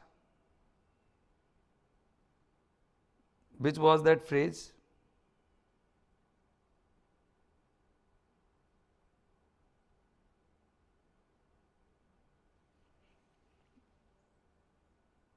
Which was that phrase? वो तो वॉइड था, ली वॉइड नहीं था वो, ये तो मैंने लिख दिया था। क्या था यार बताओ ना, ये ली वॉइड ली मिंट का तो मैंने बताया, देखो मैं इसको हिंदी लिख देता हूं इसकी। तो इसमें ये लिखा था कि मैन इज बॉर्न, इसका मीनिंग है ये, man is born into a kind of void and mud. Detail में आगे अपन पढ़ेंगे इनके बारे में, अभी तो छोटा छोटा पढ़ के फ्री कर लेते हैं। और आगे इसको है, हाँ नहीं, ये है विस्क्वेंट्स, विस्क्वैक्स भी कहते हैं, विस्क्वेंट भी कहते हैं, विस्क्वैक्स भी कह सकते हो आप, विस्क्वैक्स विस्क्वेंट, क्वेंट भी कह सकते हो, और VISQUEX विस्क्वैक्स, ठीक है ना। ओके यहां पर देखना, तो अभी यहां पर देख लेना, ये वाले जो शब्द है इसका तो मतलब होता है मड, कीचड़, और इसका मतलब होता है लीमियंट। और ये अगले व्यक्ति है हमारे सोरेन किरकेगार्ड, जिनके बारे में मैंने आप लोगों को काफी सारी चीजें बता दी। फिलहाल सोरेन किरकेगार्ड के बारे में हम पढ़ने वाले हैं आगे। अब हमारे सोरेन किरकेगार्ड है ही KIERKEGARD, और इनके बारे में हम खास तौर से विस्तार से पढ़ने वाले हैं। ऐसा नहीं है कि इनको मैंने शॉर्ट में लिया हुआ है, नहीं, बड़ी डिटेल में, क्योंकि हमें 2-5 लोगों के बारे में ही जानना है खास तौर से। देखो यहाँ पर हम ये वाला एक क्वेश्चन करेंगे, who among the following is an existentialist thinker. तो आपसे कोई पूछे तो किलपैट्रिक नहीं थे, रूसो नहीं थे, फ्रोबेल नहीं थे, ये सार्टर थे, Jean Paul Sartre. Father of existentialism किसे कहा जाता है, तो आपका आंसर क्या होगा आयुषी? शायद आपने रिप्लाई किया है और कमेंट थोड़े नीचे हैं, 1 मिनट मैं थोड़ा इनको सही कर देता हूं। अभी किसी ने नहीं किया, पूर्णिमा, आयुषी, संजू, आगे। तो मैं आपको बता देता हूं, Soren Kierkegaard is called the father of existentialism, बिल्कुल सही है, सोरेन किरकेगार्ड।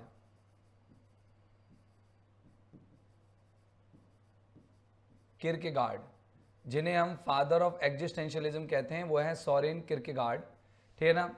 सोरेन किरकेगार्ड जिनकी जो 3 फेमस बुक्स हैं वो चली थी, fear and travelling, the concept of dread, ये खास चलने वाली बुक में है द कॉन्सेप्ट ऑफ ड्रेड, है ना। और यहां है मतलब एक ऐसी है कि भाई जैसे मैन अनटू नथिंगनेस, कुछ इस तरीके से है, या मैन अनटू कुछ हाँ कुछ इसी तरीके से, डेथ, मैन इनटू डेथ, इसका आगे है अपन का देखना, बुक का नाम कंप्लीटली देख लेते हैं एक बार, ये रहा कि सिकनेस अनटू डेथ, इस तरह से बुक का नाम है इनका। चलो अभी अपन बात करते हैं सर, ये आपके जुड़े हुए हैं क्रिश्चियन, CHRISTIAN, क्रिश्चियन, किसे? क्रिश्चियन मॉडर्न एग्जिस्टेंशियलिज्म से जुड़े हुए हैं।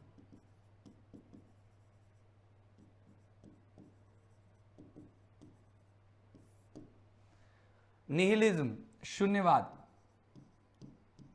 शून्यवाद और विल टू पावर, और एक है गॉड इज डेड, भगवान मृत है, गॉड इज डेड, इन तीनों कॉन्सेप्ट से काम करने वाले कौन है, बताओ। इन तीनों कॉन्सेप्ट्स पे काम करने वाला कौन कौन कौन है?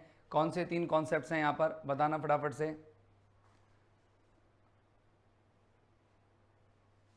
यहाँ पर बताओ, निहिलिज्म शून्यवाद, विल टू पावर यानी कि जो जीने की हमारे अंदर ताकत की इच्छा होनी चाहिए, और इच्छा से मतलब इच्छा की ताकत कहने के मतलब हमारे अंदर इच्छा शक्ति, हमारे अंदर अपनी सत्ता को प्राप्त करना, अपनी समझ को प्राप्त करना, इनके मतलब हमारे अपने आप को प्रभुत्वता दिलाना, ये हमारे अंदर होना चाहिए। गॉड इज डेड, इसका मतलब क्या है, मैं आपको सारी चीज़ें बताऊंगा, ये बताना मुझे कि यहाँ पर इसका आंसर क्या होने वाला है। निहिलिज्म और power to will to power के एग्जिस्टेंशियलिस्ट कौन थे, बताना।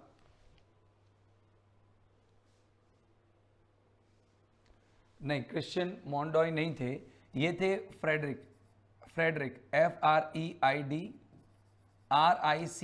फ्रेडरिक नीत्शे, NEITZSCHE,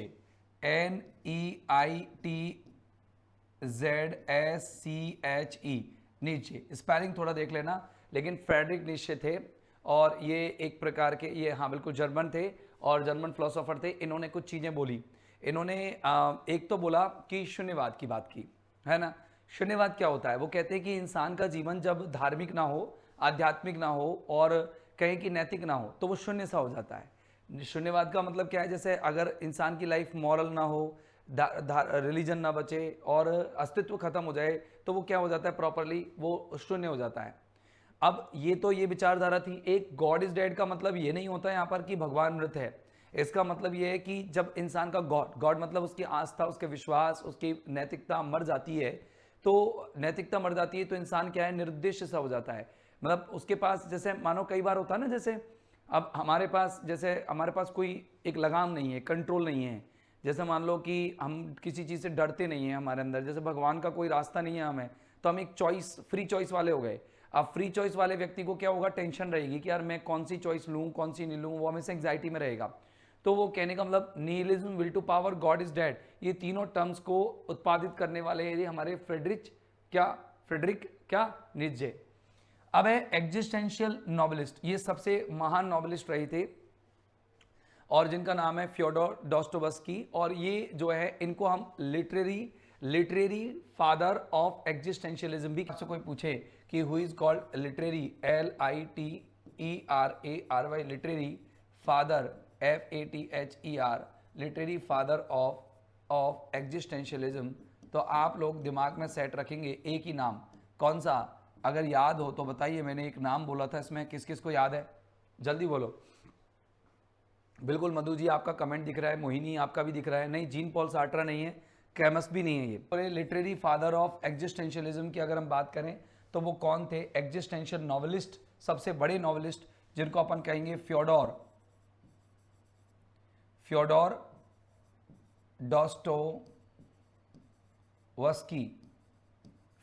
डॉस्टोवस्की, ये आपको नाम याद रखना है। अगर आपसे एक बड़े डॉस्टोवस्की, बिल्कुल सही है, नाम याद है आपको, DOSTO, डॉस्टो में या कोई जरूरी नहीं है, ई भी लगाए, इनकी स्पेलिंग थोड़ा सा देख लेना आप कि डॉस्टोवस्की थे, ठीक है ना, फ्योडोर डॉस्टोवस्की। अब भाई साहब, इनके बारे में आप लोगों को मैं बहुत बढ़िया बढ़िया चीज़ें बताऊंगा, और आप इनको आराम से देखना, ठीक है ना, कि भाई ये जो थे क्या, किस तरीके के इंसान थे डॉस्टोवस्की, ठीक है ना। बहुत ही डीप साइकोलॉजिकल इंसाइट इनका था, एग्जिस्टेंशियल क्वेश्चंस अपन इनके दिमाग में करते थे, रूस के थे, रशियन थे। इन्होंने कई सारी चीज़ों पर बातें की, दोष, स्वतंत्रता, चॉइस, फ्री चॉइस, इन पर बातें की। तो इनके लिए इनको अपन लिटरेरी फादर कहते हैं, क्योंकि इनका बहुत बड़े नॉवेलिस्ट माने जाते हैं ये, ठीक है ना, रशियन थे। आगे देखना, मॉरल और स्पिरिचुअल एग्जिस्टेंशियलिज्म के लिए कौन को जाना जाता है, आध्यात्मिक और नैतिक जो अस्तित्ववाद है उनके लिए किसको जाना जाता है। अगर आपसे कोई पूछे आध्यात्मिक और नैतिक अस्तित्ववाद के लिए किसको जाना जाता है, तो आपके पास एक ही नाम होना चाहिए। सर किसको, सर किसका नाम, एक नाम होना चाहिए, और आपके पास वो नाम कौन का है, वो नाम है आपके पास लियो टॉल्स्टॉय। ये ध्यान रखना आप, लियो टॉल्स्टॉय, ठीक है ना, हाँ लियो टॉल्स्टॉय, ठीक है ना। ये आपके अस्तित्ववादी उपन्यासकार है, इतना याद करना आपको, इसके बारे में ज़्यादा नहीं लेना आपके दिमाग में, है ना। तो आपके इतना सा याद रखना, Leo Tolstoy, Fyodor Dostoevsky, Friedrich Nietzsche, और इसके अलावा सोरेन किर्केगार्ड। सोरेन किर्केगार्ड का संबंध एग्जिस्टेंशियलिज्म के फादर होने से है। निहिलिज्म, विल टू पावर और गॉड इज डेड, ये तीनों थ्योरीज किसने दी थी, गॉड इज डेड, बताओ किसने दी है, ये याद रखनी है आपको, ठीक है ना। हाँ, गॉड इज डेड, मैंने आपको ये अलग से भी लिए हुए हैं, उनको भी अपन देख लेंगे एक बार, ठीक है ना। अब आगे देख रहा हूं, अब देखना यहाँ पर मेजर 20th सेंचुरी एग्जिस्टेंशियलिस्ट, देखो ये जो थे अपने सोरेन किर्केगार्ड, ये एस्थेटिक चीजों पर भी विश्वास करते थे, मतलब ये अस्तित्ववादी चीजों पर भी विश्वास करते थे, सौंदर्य चीजों पर भी विश्वास करते थे, एथिकल चीजों पर भी, रिलीजियस चीजों पर भी विश्वास करते थे, है ना। लेकिन ये जो थे ये नास्तिक थे। अब नास्तिक थे तो इनका नास्तिक होना का अपन देखते हैं कौन कौन नास्तिक थे। अपने नास्तिक थे ये भाई साहब, कौन, ये भाई साहब कौन से, ये आपके जीन पॉल सार्ट्रा, ये Albert Camus, Simone de Beauvoir, Martin Heidegger, Karl Jaspers, Gabriel Marcel, Paul Tillich और मॉरिस मॉर्लो पॉन्टी, ये लोग थे। ये खास तौर से ये वो लोग थे जिन्होंने क्या किया, नास्तिकवादी या नास्तिकतावादी, जिसमें ये भगवान पर विश्वास नहीं करते थे, कहते थे कि इंसान जो है ना, मतलब भगवान पर विश्वास नहीं करते थे, इसका मतलब ये नहीं है कि गॉड है ही नहीं इस दुनिया में। वो ये मानते थे कि इंसान का कनेक्शन भगवान से नहीं होता, इंसान जब पैदा होता है तो उस पर भगवान का कोई रोल नहीं होता, इंसान खुद ही आगे बढ़ता है, क्योंकि उसके पास चॉइसेस होती हैं, उन सारे चॉइसेस में वो अपना कोई ना कोई चुनता रहता है। एब्सर्ड लाइफ उसके लिए पता लग जाती है कि लाइफ मीनिंगलेस है, लेकिन वो चलता रहता है। हर व्यक्ति अपने हिसाब से अस्तित्व बनाता है, अपने उद्देश्य ढूंढता है, अपना आत्मिक चिंतन करता है, अपना आत्मनिरीक्षण करता है। हर व्यक्ति अपना जो है स्व एनालिसिस करके, यानी कि सेल्फ एनालिसिस करके आगे मूव करता है। तो देखो ये बात करते थे 20th सेंचुरी के एग्जिस्टेंशियलिस्ट। अब देखना यहाँ पर जीन पॉल सार्टर के बारे में बात आ रही है, ये एथिस्टिक एग्जिस्टेंशियलिज्म के प्रणेता रहे हैं, ठीक है ना। एथिस्टिक यानी कि नास्तिक,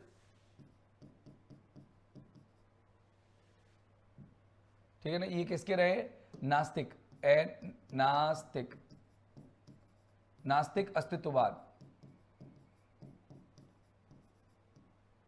अस्तित्ववाद,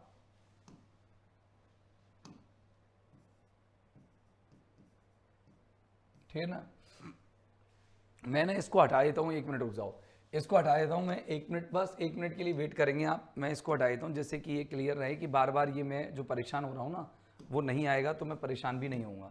चलो इसको देख लो, अब नहीं आ रहा ना वो, तो वो टेंशन मुझे बार बार दे रहा था। अब अपन चलते हैं आगे। देखो इनका जो एक लाइन थी, एक इनका स्टेटमेंट था, ये आपको याद रखना, ये स्टेटमेंट बहुत बार आता है कि किसने ये स्टेटमेंट दिया, ठीक है ना, किसने स्टेटमेंट दिया, ये वाला क्वेश्चन आता है। देखो ये वाला, एग्जिस्टेंस प्रीसीड्स एसेंस, मतलब वो कहते हैं कि जो आपका जो मीनिंग होता है अपने जीवन का, जीवन की मीनिंग से पहले आपके अस्तित्व की महत्वता होती है, मतलब पहले अस्तित्व होता है फिर जीवन होता है। Sir they say common sense and experiences are enough to live in instead of believing in God, बिल्कुल सही, ऐसे कहते हैं ये कहते हैं कि भाई आपके अंदर जो आस्था है खुद के अंदर, खुद के प्रति जो अपना आत्मनिरीक्षण है, इंट्रोस्पेक्शन आप जो करते हो, या अपनी लाइफ का खुद ही आप टारगेट बनाते हो, अब चाहे वो अब्सर्ड है या नहीं है, आप लोगों से सीख, अब्सर्ड है या नहीं है, कोई आप लोगों से सीखते हो, उसी हिसाब से चलते हो।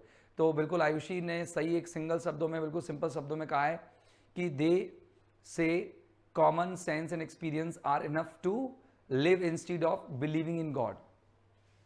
अब देखना यहां पर आपको ये वाला पॉइंट आपको अच्छे से दिमाग में सेट रखना है। कौन सा वाला पॉइंट, ये वाला, कौन सा, ये वाला, कि एग्जिस्टेंस प्रीसीड्स असेंस, इसका संबंध किससे है, तो आप ये सीधा सीधा बोल देना कि सर इसका संबंध किससे है, जीन पॉल सार्ट्रा से।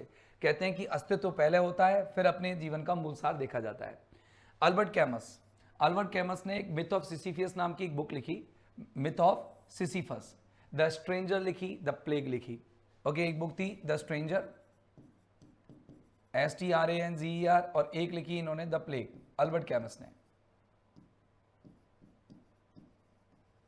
दरअसल जो एथिस्टिक एग्जिस्टेंशियलिज्म थे उनको खास तौर से प्रेफर करने वाले, प्राथमिकता देने वाले, 20th सेंचुरी के अंदर अस्तित्ववाद को लेकर के आने वाले 2 जर्मन फिलोसोफर्स थे, 2 जर्मन राइटर्स थे, और उनके एक का नाम था जेस्पर, ओके, JSPERS, जेस्पर्स, और एक का नाम था आपका जो है मार्टिन हिडगर। ये दोनों ने इसको आगे बढ़ाया था 20th सेंचुरी में, लेकिन फिर जीन पॉल सार्ट्रा आए, इनका नाम इसमें बहुत आगे रहा। तो ये क्या कहलाई, ये आपके लेक्चरर कहलाई, आचार्य कहलाई, ठीक है ना।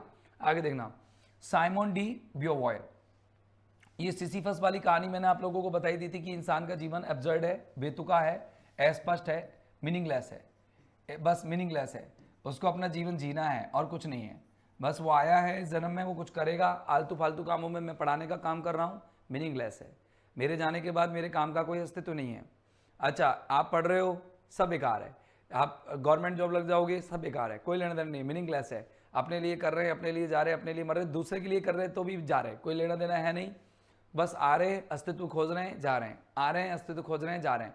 Okay, we are not related to God, just we are related to our own principles that we make on this earth. Okay, Simone de Beauvoir, ये एक महिला है, वीवॉयर, साइमन डी वीवॉयर, ये जो है ये थोड़ी सी एक अलग तरीके की विचारधारा वाली रही, फेमिनिस्ट एग्जिस्टेंशियलिज्म का पक्ष लेती है ये आपसे पूछा जाएगा कि नारीवादी जो अस्तित्ववाद है उस पर किसने विश्वास किया, तो नारीवादी अस्तित्ववाद का जो बारे में जो अपने विचार रखे वो किसने रखे, साइमन ने रखे। दरअसल ये कहती क्या है अस्तित्ववाद, ये यूं कहती है कि जो महिलाएं ना, महिलाएं वो इंसान या पुरुषों की तरह ही पैदा होती है, लेकिन महिलाओं को महिला बनाने का काम किसने किया है, पुरुषों ने किया है। तो इन्होंने अपनी बुक लिखी द सेकंड सेक्स और उसमें सब कुछ बताया कि किस तरीके से महिलाओं को कमज़ोर बनाया जाता है इस पुरुषों के समाज से, कैसे महिलाएं अपना अस्तित्व ढूंढती है, किस तरीके की ज़िंदगी में जीती है। अब जैसे जितनी भी आप लोग देखोगे 20वीं सेंचुरी में जितनी भी नॉवेल्स लिखे गए, चाहे इंडियन राइटर्स देख लो, जैसे नॉवेल्स लिखे गए, जैसे अपन ने क्राई द पिकॉक अपन ने नॉर्मल पढ़ा, या फिर अपन जैसे कोई भी और पढ़ते हैं, छोटे छोटे जो वर्क्स पढ़ते हैं, जैसे ए डॉल्स हाउस पढ़ते हैं, या फिर और भी वर्क्स पढ़ते हैं, जहाँ पर देखो एक थिएटर ऑफ एब्सर्ड में आपने पढ़ा था वो हैरोल्ड पिंटर का बर्थडे पार्टी जो ड्रामा आपने पढ़ा था, तो उसमें भी आप देखना तो ड्रामा लिखे गए, नॉवेल्स लिखे गए, वो सारे लिखे गए, वो यही तो दिखाते हैं कि आपकी लाइफ मीनिंगलेस है, बस ऐसे ही यूं ही चलते रहते हैं हम लोग, जीवन जीते रहते हैं। तो वही चीज़ इसमें दिखाई गई है कि किस तरीके से ये आगे अपनी लाइफ को बताते हैं। मार्टिन हेडेगर क्या कहते हैं, इन्होंने कुछ थ्योरी दी थी, बीइंग एंड टाइम और डेजिन। ये डेजिन की जो थ्योरी है, वो डेजिन की थ्योरी का मतलब होता है बीइंग देयर, कि हम बस इस दुनिया में है, हमारा बस अस्तित्व है, लेकिन हमारा एसेंस क्या है ये हम खुद ढूंढते हैं। मैं इसको साफ लिख देता हूं, बीइंग देयर,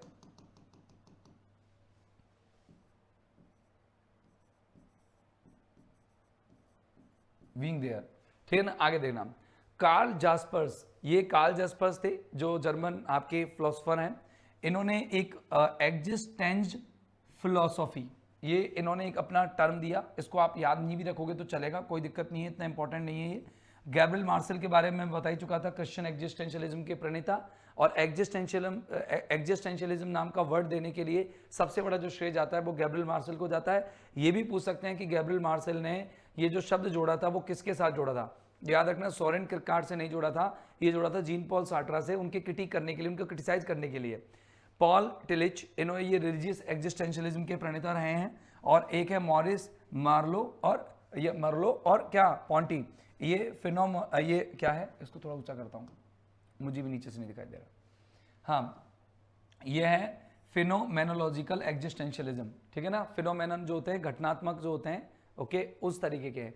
तो अब आपके यहाँ पॉइंट्स क्या क्या क्लियर हुए, अब आपके ये पॉइंट क्लियर हो गए साहब कि देखो, सबसे पहले एग्जिस्टेंशियलिज्म के फादर, एग्जिस्टेंशियलिज्म के लिटरेरी फादर, फिर इसके बाद में आप लोगों को कहे कि भाई जो लेक्चरर है, यानी कि जो प्रोफेसर हैं, जो आचार्य कहे जाते हैं, वो जीन पॉल सार्ट्रा है, उनका संबंध एथिस्टिक एग्जिस्टेंशियलिज्म से है, नास्तिक अस्तित्ववाद से है।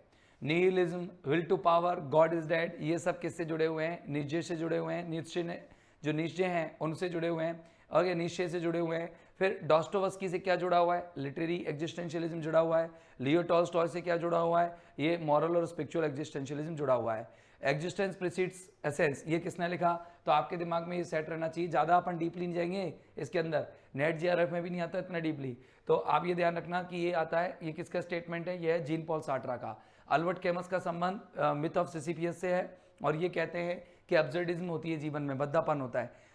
सोरेन किरकेगार्ड कहते हैं कि जीवन में एब्सर्डिटी, एंगर, एंगस्ट है ना, और फिर ये मीनिंगलेसनेस ऑफ लाइफ, ये मतलब क्या होता है कि वो तब होता है जब भगवान का सहारा ना हो, तो वो तब मानते हैं, कौन, सोरेन किरकेगार्ड। लेकिन ये लोग तो कहते हैं कि जीवन में सब कुछ ऐसा ही है। अब चलते हैं, सबसे पहले सोरेन किरकेगार्ड को उठाते हैं। सोरेन किरकेगार्ड, जिनको अपन फादर ऑफ क्या कहते हैं, बताओ, अब तो याद हो गया होगा आपको, ये भाई साहब बिल्कुल ही याद हो गया होगा, दिल में समा गया होगा। की वर्क्स, इनकी कुछ रचनाएं हैं, जैसे एक तो है फियर एंड ट्रैम्बलिंग, मैं लिख देता हूं ऊपर, जिससे कि आप लोगों को क्या ये दिखे भी नहीं तो चल जाए काम। Fear and trembling, TREMBLING, fear and trembling, okay, ये फियर एंड ट्रेमलिंग ले लिया अपन ने। फियर एंड ट्रेमलिंग को इन्होंने 1843 में लिखा था, 19th सेंचुरी में। भाई पुराने जमाने की व्यक्ति है। मैंने कहा 19th सेंचुरी में अगर किसी को आपसे पूछ लिए कोई कि सोरेन किरकेगार्ड का संबंध अस्तित्ववाद से है, सही है, लेकिन कौन सी सेंचुरी से है, 19th या 20th, तो ये आपको 19th सेंचुरी का संबंध रखना है इनका। द कॉन्सेप्ट ऑफ ड्रेड, ये इनका सेकंड वर्क था, द कॉन्सेप्ट ऑफ ड्रेड, जिनके अंदर इन्होंने ये किया, साफ साफ बताया कि अस्तित्ववाद होता क्या है। कॉन्सेप्ट ऑफ ड्रेड, दरअसल ये इन्होंने 1844 के अंदर लिखा है ना। फिर है सिकनेस अनटू डेथ, कि बीमार इतने हो आप, बीमार इतने हो कि आपकी बस क्या हो सकती है, डेथ, मतलब इंसान की, आपकी मतलब इंसान की। तो यहां पर वो इन्होंने लिखा था 1848 के अंदर। तो ये लिखे थे, सारे सोरेन किरकेगार्ड के ही हैं। सेंट्रल आइडिया क्या है इनके वर्क्स के अंदर, इनकी रचनाओं के अंदर, वो अपन देख लेते हैं एक बार। सेंट्रल आइडिया क्या है, केंद्रीय विचार क्या है, देखना।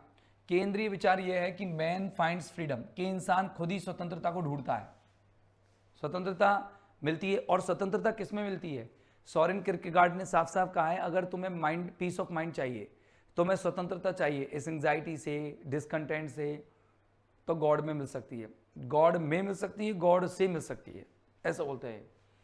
शांति एंड स्पिरिचुअल सेरेनिटी जो है, या सेरेनिटी आपको मिलेगी केवल गॉड से। ये कौन कहते हैं, ये वाली लाइन आप याद रखना, सोरेन किरकेगार्ड से रिलेटेड है।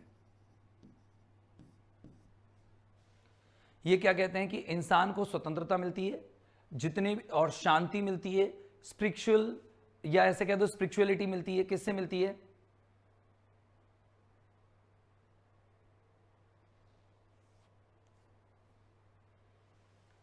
ओके, ये हो गया। अब देखना, यहां पर देखना, स्पिरिचुअलिटी गॉड से मिलती है, वो कह रहा है। Laid foundations for Christian existentialism, ये मैंने बता ही दिया कि क्रिश्चियन एग्जिस्टेंशियलिज्म के लिए फाउंडेशन रखने का काम आपके किरकेगार्ड ने ही किया था। अब देखना, यहां पर थोड़े से मेजर पॉइंट्स मैंने लिए हैं, आपके हो सकता है काम आ जाएं, और एक बार अपन डिस्कस कर लेते हैं इनको मोटा मोटा। देखना, किरकेगार्ड एक कंसीडर किए जाते हैं सबसे पहले एग्जिस्टेंशियलिस्ट फिलोसोफर। ये सबसे पहले जरूर है, लेकिन आचार्य, इसको आचार्य जो अपन के आया था एग्जाम में, आपको पता है सेकंड ग्रेड के अंदर मैंने इसका क्वेश्चन भी लिया है, अगर याद हो तो देखो सेकंड ग्रेड वाला जो क्वेश्चन आया है ये रहा,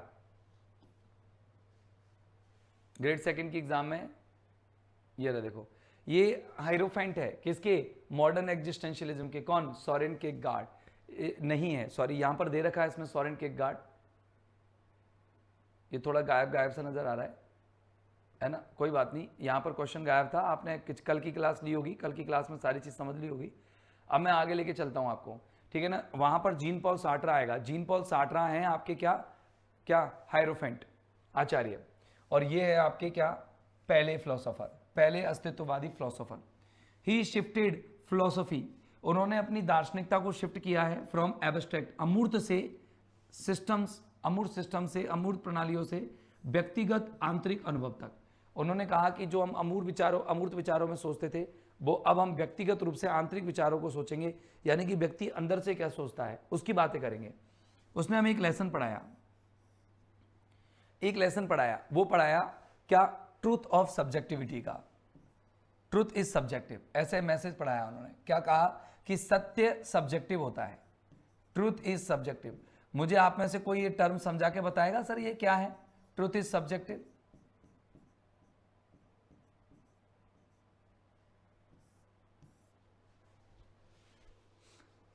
ट्रूथ इज सब्जेक्टिव, वो कहते हैं कि इंसान जो भी अपने जीवन में कुछ महसूस करता है, जो भी देखता है, जो भी समझता है, जो भी नैतिक चीज़ें देखता है, जो भी आध्यात्मिक चीज़ें देखता है, जो भी कुछ करता है वही सत्य है, जो अपने जीवन में वो करता है वही सत्य है।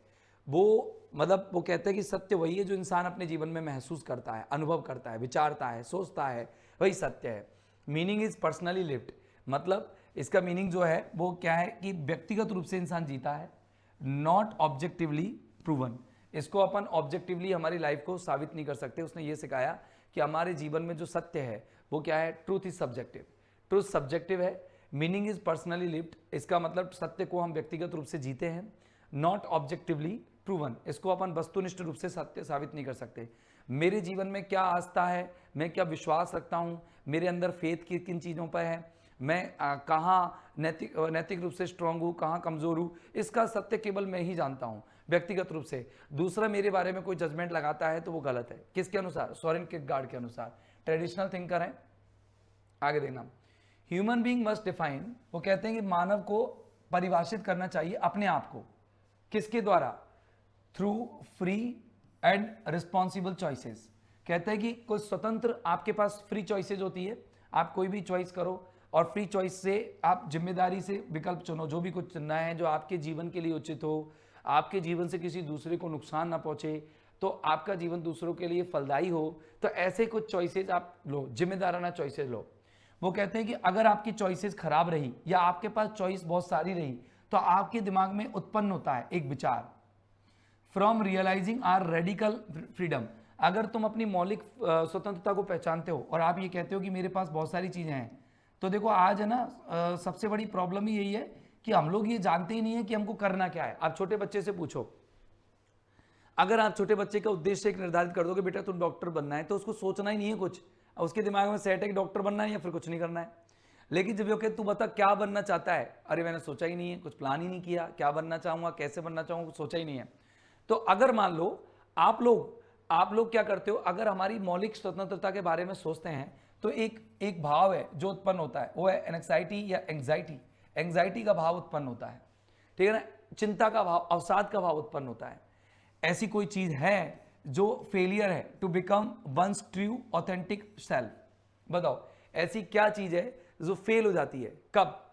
जब हम अपने आप के सत्य को खो देते हैं, ऑथेंटिक चीजों को खो देते हैं। तो बताओ क्या इज द फेलियर? कौन सी चीज फेलियर है? बताओ, दिमाग लगाओ। Is the failure faith? विश्वास खत्म हो जाता है। विश्वास जो हमारा भगवान पे बना हुआ है, अपने आप पे बना हुआ है, वो खत्म हो जाता है कब? जब असफल हो जाते हैं टू बिकम, बनने में, वंस ट्रू, जो हम बनना चाहते हैं, ऑथेंटिक सेल्फ, और जो हमारे अंदर प्रमाणिक है। मतलब हम जब कुछ बनना चाहते हैं और वो बन नहीं पाते, तो हमारा अपने आप से क्या हो जाता है? विश्वास उड़ जाता है। ये ह्यूमन फिलोसफी है। आप देख लो, आप कह रहे हो कि मैं टीचर बनना चाहता हूं, मैं डॉक्टर बनना चाहता हूं, नहीं बन पाता, तो अपना विश्वास खुद पे हो जाता है, मैं कुछ नहीं कर सकता इस दुनिया में, कोई मतलब का नहीं हो sir. Personally not universally, each person must defend their own value. सही है, बिल्कुल अलग अलग लोगों से बदल जाता है। फिलहाल तो अलग अलग लोगों से पर्सपेक्टिव जो होते हैं वो उनसे ट्रुथ बदल जाता है। बिल्कुल सही है कि भाई मेरा पर्सपेक्टिव अलग है ट्रुथ को जानने का, तुम्हारा पर्सपेक्टिव अलग है।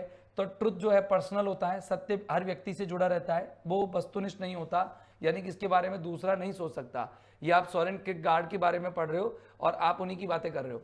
ही डिस्क्राइब्स लाइफ, वो डिस्क्राइब करता है लाइफ को एज मूविंग थ्रू एस्थेटिक, वो एस्थेटिक, एथिकल और रिलीजियस। मैंने तीनों बातें पहले कर ली आपसे कि वो तीन पहलुओं पर जीवन को चलाता है। वो कहता है कहते हैं कि जैसे स्टेजेस ऑफ लाइफ करके इसने एक और लिखी थी वर्क, स्टेजेस ऑफ लाइफ, ये एक वर्क और था इनका, लाइफ्स वे कुछ इस तरीके से था, स्टेज ऑफ लाइफ वे ऐसे कुछ था, इनका वर्क था स्टेजेस ऑफ लाइफ वे कुछ ऐसा था। वो इंट्रोड्यूस कराते हैं द आइडिया ऑफ ए, किस चीज का idea? Of a leap of faith. वो कहते हैं कि इंसान का जब विश्वास किसी चीज टूट जाता है, खुद से टूट जाए, तो वो अपने फेथ को दूसरी तरफ मोड़ देता है। भगवान से विश्वास उठा, किसी इंसान पे जोड़ देगा, इंसान से उठा खुद पे जोड़ देगा, खुद से उठा दूसरे पे जोड़ देगा, कि अब कहते हैं अब तो मुझे तेरा ही सहारा है और कुछ नहीं, वो है। तो देखो, चूजिंग विदाउट सर्टेनिटी, उसको निश्चितता तो कुछ है नहीं, बस वो अपना फेथ जो है वो चेंज कर देता है।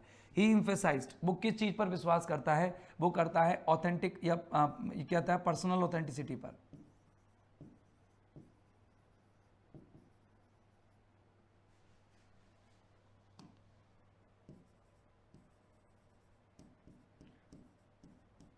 पर्सनल ऑथेंटिसिटी, कि वह दबाव डालता है कि व्यक्तिगत रूप से मैं जो प्रमाणिक हूं वो प्रमाणिक हूं सामाजिक कन्फर्मिटी, सामाजिक अनुरूपता से।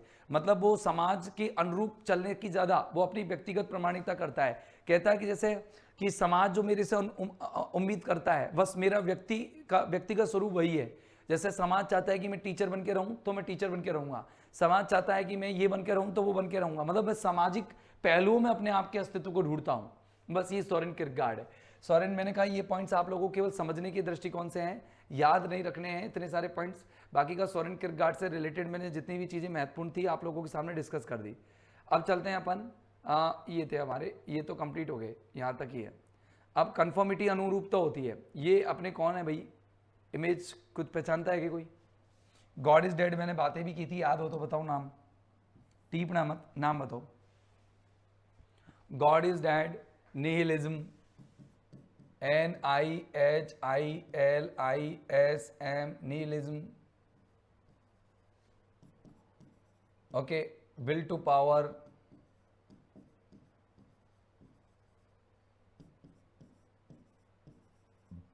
ओवेर, MENSCH कुछ ऐसे करके है एक, ओके, ये देख लेना आप, एक कोई वर्ड है, टर्म है, अपन नीचे भी लेके आए हैं, उसको देख लेंगे अपन बाद में, ठीक है ना, इसको अभी हटा देता हूँ, अभी फिलहाल इनको देखते हैं अपन, देखना। हाँ, ये निहिलिज्म, विल टू पावर और गॉड इज डेड, इसके बारे में है। अब बताना ये क्या है, लीप ऑफ फेथ है वो, leap of faith, leap of faith नहीं, लीप ऑफ फेथ, बिल्कुल फ्रेडरिच नीचे है, और ये है आपके अपन जिनको पढ़ रहे हैं आज, और एक बार मैं इनको हाईलाइट कर देता हूं,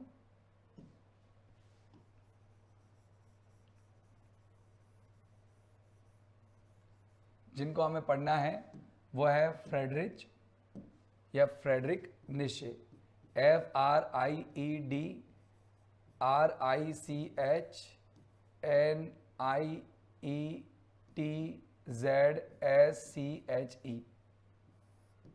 ठीक है ना, ओके। अब इनके बारे में हम लोग देखेंगे, थोड़ा सा समझेंगे। हाँ, ये थोड़ा सा ध्यान रखना, ए मेजर प्रीकर्सर ऑफ एग्जिस्टेंशियलिज्म, ये एक बहुत ही महत्वपूर्ण प्रीकर्सर हैं, किसके, मॉडर्न एग्जिस्टेंशियल, आपके जो एंशिएंट या ट्रेडिशनल एग्जिस्टेंशियलिज्म के, ये मान लीजिए आप कि प्रीकर्सर रहे हैं, अस्तित्ववाद की प्रीकर्सर रहे हैं, ठीक है ना। इन्होंने डिक्लेयर कर दिया कि गॉड इज डेड, मीनिंग समझ लो, गॉड इज डेड का मीनिंग क्या है कि ट्रेडिशनल मॉरल की जो आपकी परंपरागत जो नैतिकता है और धार्मिक फाउंडेशंस हैं, यानी कि जो आध्यात्मिक आपकी जो जड़ें हैं, हैव कोलैप्स्ड, वो खराब हो चुकी है, यानी कि ना तो आप नैतिक रूप से कुछ सोच पा रहे हो ना धार्मिक रूप से। और इसमें क्या होता है, मानव to create their own meaning, मानव खुद अपना मीनिंग खुद ढूंढता है। मतलब गॉड इज डेड का मतलब मैंने ये कहा ना, भगवान नहीं मरे हैं, बल्कि धर्म और नैतिकता के विचार आपके अंदर से समाप्त हो गए, अब आप अपने खुद के अस्तित्व को खुद ढूंढ रहे हो।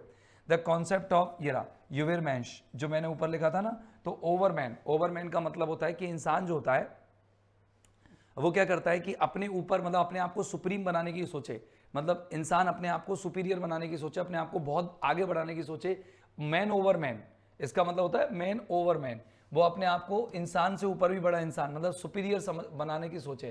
किसने कहा है ये, इस कॉन्सेप्ट ने कहा है, ओवरमैन्स करके कॉन्सेप्ट है, ओवरमैन, तो रिप्रेजेंट करता है द इंडिविजुअल हु क्रिएट्स, मतलब वो ये दिखाता है कि जो व्यक्ति है ना, वो क्रिएट करे, रचना करे पर्सनल वैल्यूज, अपने खुद के नैतिक या अपने व्यक्तिगत मूल्यों की, बियॉन्ड सोशल नॉर्म्स, सामाजिक पहलुओं से ऊपर या ज्यादा, N existential ideal of self definition, वो अपनी खुद की परिभाषा का एक अस्तित्व प्रारूप बना ले, एक अस्तित्व आदर्श बना ले।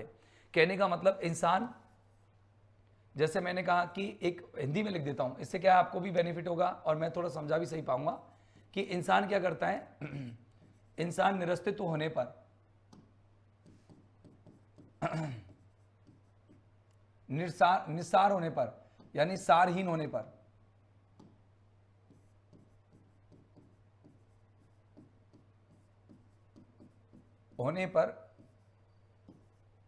होने पर स्वयं को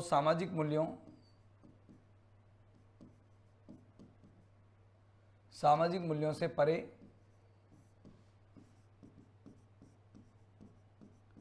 ले जाकर एक श्रेष्ठ रूप दें।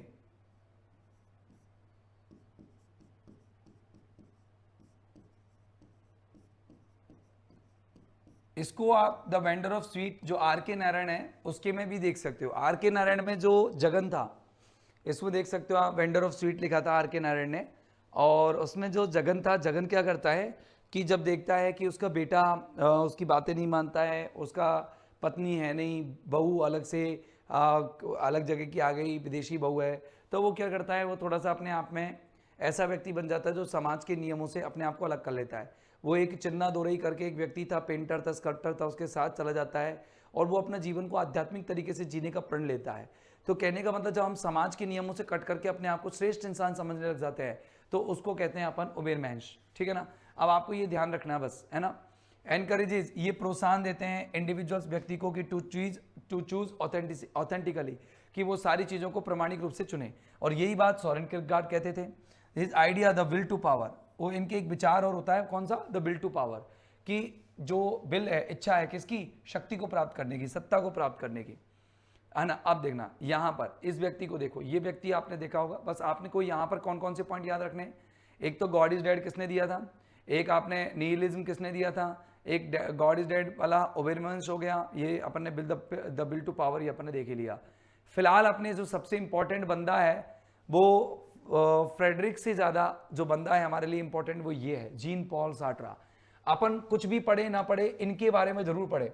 ये जीन पॉल, थोड़ा सा अच्छे से स्टाइल से लिखता हूं, टाइम जरूर लगेगा। और क्या हो गया,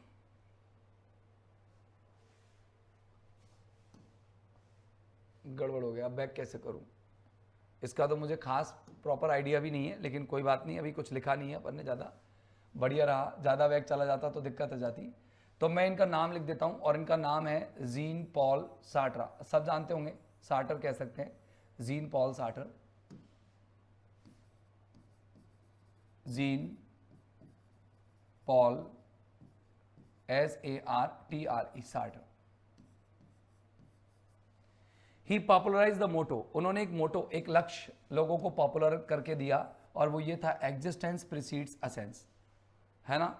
इनके लिए एक लाइन याद रखनी है आपको, ये क्या कहलाते हैं, ये क्या है, हायरोफेंट, है ना, या ऐसे कह दो फादर ऑफ, आप इनको फादर भी कह सकते हैं, father of atheistic, ATHEISTIC, atheistic existentialism.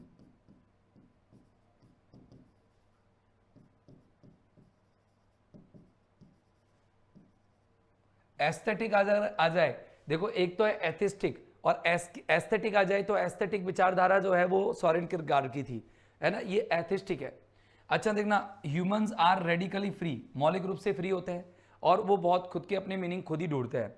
इनकी एक बुक थी, और वो है क्या, बीइंग एंड नथिंगनेस, इनकी बुक थी बीइंग एंड नथिंगनेस। इनमें इन्होंने सब कुछ बताया है कि किस तरीके से इंसान का जीवन जो है वो दिखने में उसको शून्य सा लगता है, लेकिन वो अपनी चॉइसेस इतना रखता है कि उन चॉइसेस से वो क्या कर सकता है, अपने जीवन को मीनिंगफुल बना सकता है। फ्रीडम ब्रिंग्स एंग्विश, कि आप जब बहुत ज़्यादा स्वतंत्र हो, आप कोई सी भी चॉइस सुन सकते हो, तो वहाँ पर आप लोगों को पीड़ा होती है, पेन, एंग्विश मतलब पेन। जैसे मान लो कि मेरे को कोई व्यक्ति हो के तेरी मर्जी जो कर ले, तो बड़ा टेंशन हो जाएगा। जैसे मान लो आप शादी में गए हो, हाँ ठीक है ना, अब देखना थोड़ा सा मेरी बात सुनना, आप, मैं क्या कह रहा हूँ, मेरी बात ध्यान से सुनना। मान लो आप शादी में गए हो, कोई दोस्त की शादी है या अपने रिश्तेदारों की शादी है, और आप इस ललक से गए हो कि आप जाओगे, थोड़ा काम वाम सिमटवाओगे, थोड़ी हेल्प करवाओगे। तो आपने जब जाके पूछा कि भाई कुछ काम है तो बताओ हमें, और उन्होंने कहा तेरी मर्जी जो कर ले यार, बहुत सारे काम है, कोई भी इच्छा हो जो कर ले, तो फिर टेंशन हो जाएगी, यार कौन सा काम करें। तो पेन होगा, पीड़ा होगी वहाँ कि यार चॉइस हमें फ्री नहीं मिलनी चाहिए थी। अगर आपसे कह दे कुर्सियों को जमा दो तो तुरंत जमा दोगे आप, तो पहले तो आपका एग्जिस्टेंस होना जरूरी है वहाँ, फिर एसेंस निकल के आया। तो वो कह रहे हैं कि bad faith is Sartre's term for self. ये याद रखना कि जो एक होता है बुरा विश्वास, फेथ की बात की है सोरेन किरकेगार्ड ने, और बैड फेथ की बात की है जीन पॉल सार्ट्रा ने। और यहां पर self deception that denies one's freedom, वो कहता है कि अगर आप बुरा विश्वास रखते हो खुद पर कि मैं खुद नहीं कर सकता किसी काम को, या मैं ये काम लायक नहीं हूं, तो फिर क्या होगा कि जो सेल्फ डिसेप्शन दे आप क्या ये टर्म सेल्फ डिसेप्शन, अपने आप को धोखा दे रहे हो, दैट डिनाइज वंस फ्रीडम, तो वो आपकी स्वतंत्रता को क्या कर देता है, मना कर देता है। मतलब आप स्वतंत्र हो, इस बात को बिल्कुल इग्नोर कर देता है। अगर आप ये कहते हो कि मेरे अंदर विश्वास नहीं है, आप अपने ऊपर विश्वास रखें, तो आप कोई भी चयन अपनी चॉइस के अकॉर्डिंग किसी भी तरह की लाइफ को मीनिंगफुल बना सकते हो। आगे देखना, उसकी किताब थी ये रहा, बीइंग एंड नथिंगनेस, तो आपको यहीं से मिल जाएगी ये, तो बीइंग एंड नथिंगनेस। बस आपको बुक का नाम याद रखना है, इनके कॉन्सेप्ट्स याद रखने हैं, इतना डीप थ्योरी नहीं पूछेगा आप लोगों से, अपन ने तो फिर भी डीप पढ़ा है। अब अगला देखना, अगला है हमारा एक बहुत ही बढ़िया हमारे लिए ये, आप बताओ इनका इनका नाम क्या है, पूरा बताओ, मैंने इसके बारे में चर्चा की है आप लोगों से, इनका नाम बताओ आप मुझे, बताओ दोस्त, नाम बताओ खड़ाक से।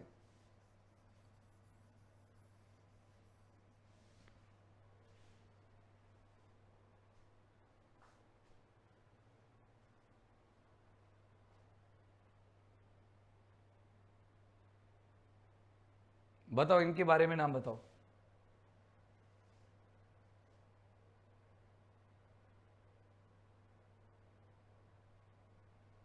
हम्म,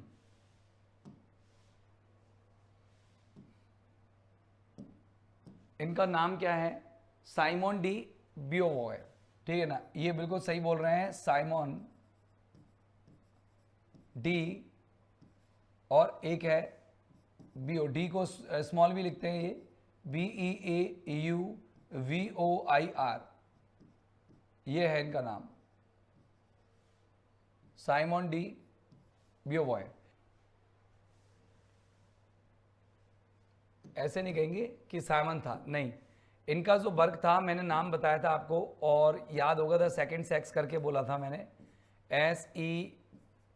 SECOND सेकंड और SEX, और फिर मैंने ये भी बोला था कि ये एक फेमिनिस्ट, FEMINIST, फेमिनिस्ट एग्जिस्टेंशियलिज्म से संबंधित रखती है, एग्जिस्टेंशियलिज्म से संबंधित है ये, बिल्कुल फेमिनिस्ट, नारीवादी। According to de Beauvoir, how does one become a woman, एक महिला महिला कैसे बनती है, मतलब एक महिला को महिला कैसे बनाया जाता है समाज में। तो देखो ये कह रहा है one is not woman, one is not born, कोई भी व्यक्ति बॉर्न नहीं होता, born a woman,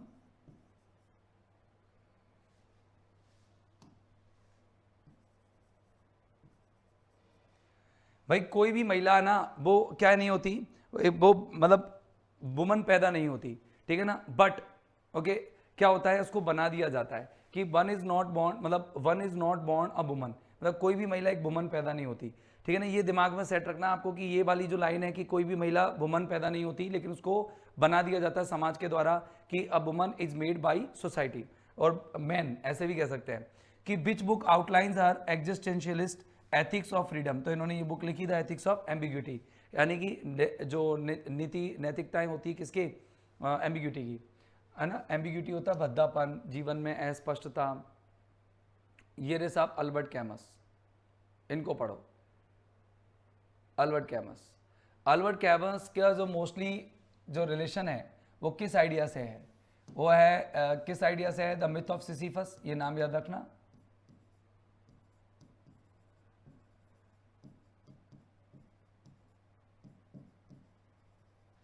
and absurdism,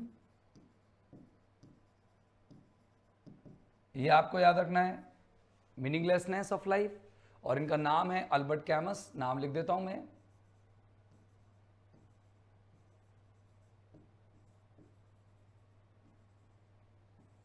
ठीक है ना। आगे देखना, विच फिलोसॉफिकल ऐसे प्रेजेंट्स हिज कोर व्यू, कौन सा फिलोसॉफिकल ऐसे है जो कोर व्यू को रिप्रेजेंट करता है, तो इनका ऐसे बताओ जो कोर व्यू को रिप्रेजेंट करता है, बताओ कोर व्यू को जो रिप्रेजेंट करता है फटाफट,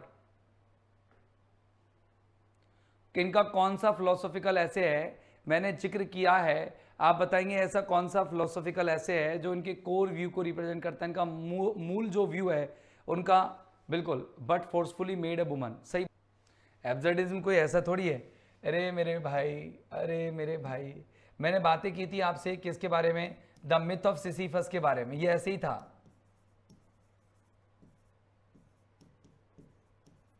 हाँ, और इनका जो नॉवेल है वो है the stranger.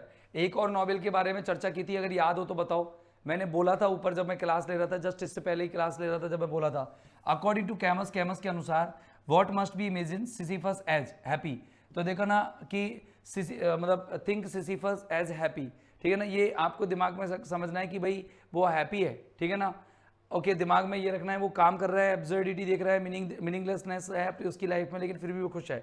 Which novel of कैमस, कैमस का ऐसा, अल्बर्ट कैमस का कौन सा ऐसा नॉवेल है जो लिंक्ड है एग्जिस्टेंशियल थीम से, तो आपको याद रखना है, फिर यहां पर दी स्ट्रेंजर आएगा, द स्ट्रेंजर, अजनबी। फिर आप लोगों को याद रखना है इन चीजों को कि what is the only serious philosophical problem according to him, suicide.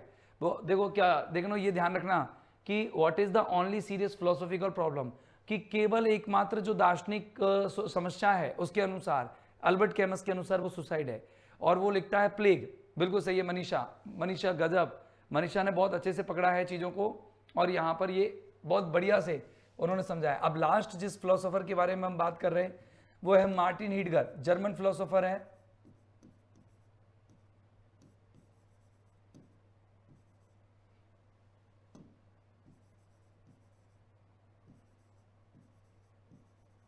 Martin हीडगर,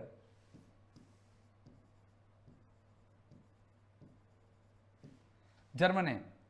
तो देखो यहां पर मार्टिन हीडगर के बारे में बात चल रही है। What is Heidegger's most important philosophical work, बताओ अगर आपसे हीडगर का सबसे इंपॉर्टेंट फिलोसॉफिकल वर्क पूछा जाए, अगर हीडगर का, तो बताओ कौन सा है। हीडगर का सबसे इंपॉर्टेंट जो फिलोसॉफिकल, मैंने दो थ्योरीज हीडगर से जोड़ी थी आपको अगर याद हो तो, एक तो जोड़ी थी बीइंग एंड टाइम, याद हो तो, एक तो बीइंग एंड टाइम जोड़ी थी, बीइंग एंड टाइम, और एक डेइज्म की थ्योरी जोड़ी थी।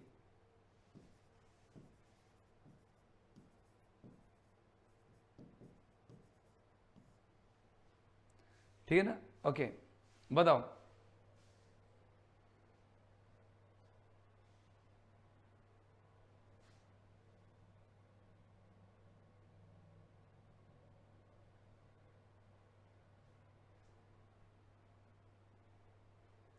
बताओ, डेजी, स्पेलिंग मैंने गलत लिख दी क्या? हाँ, इसको सही लिख लो।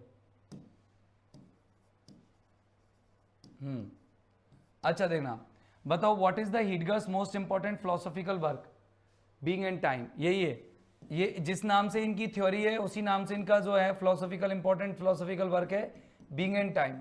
फिर देखना what term does Heidegger use for the human existence, तो डेजिम याद रखेंगे, और डेजिम का मतलब बताया मैंने आपको बीइंग देयर, क्या मतलब बताया, बीइंग देयर। और अब अपन चलते हैं साहब, ये दिखाते हैं कि मानव के अनुभव समय के और डेथ के हैं, कि इंसान केवल समय को जीता है और मृत्यु को महसूस करता है, जीवन भर वो समय को जीता रहता है और मृत्यु को महसूस करता रहता है। ये इनकी फिलोसफीज थी दोस्त। ये आप लोगों का कंटेंट्स हुआ पूरा की पूरा, ये अर्थ व्यर्थ जो आपकी बातें हैं वो आप आराम से पढ़ना, करना, समझना, सोचना। तो चलो मैं बातें करता हूं आगे। Who is often considered the precursor of existentialism influencing later existentialist thinkers, मतलब सबसे पहला कौन था जिसने बाद में लेटर जो आने वाले, बाद में आने वाले एग्जिस्टेंशियल जो थिंकर्स हैं उनको यहाँ पर प्रभावित किया। तो आपका आंसर सोरेन किरकेगार्ड। तो आप इनको ना सॉल्व कर लीजिएगा, मैं इनके आंसर्स लगा दूंगा आप लोगों को, या बाद में आपको और आगे क्वेश्चन सॉल्व करा दूंगा, ठीक है ना। अब और भी देख लो भली, अगली क्लास में थोड़ा लेट हो जाएंगे हम लोग। Existentialism emerged as a philosophical movement in, तो आपसे कहेंगे कब आया फिलोसॉफिकल मूवमेंट के रूप में, 19वीं सेंचुरी में आ गया। फिर आपसे कोई पूछेगा, देखना आप खुद ही बताना, देखो दिमाग लगाना, कौन सा फ्रेंच फिलोसोफर है जो क्रेडिट किया जाता है with coining the term existentialism, किसने दिया था? गैब्रियल मार्सेल, आपको नाम बताया था तो गैब्रियल मार्सेल नाम लगा देना। अब आपसे कोई पूछेगा कि बताओ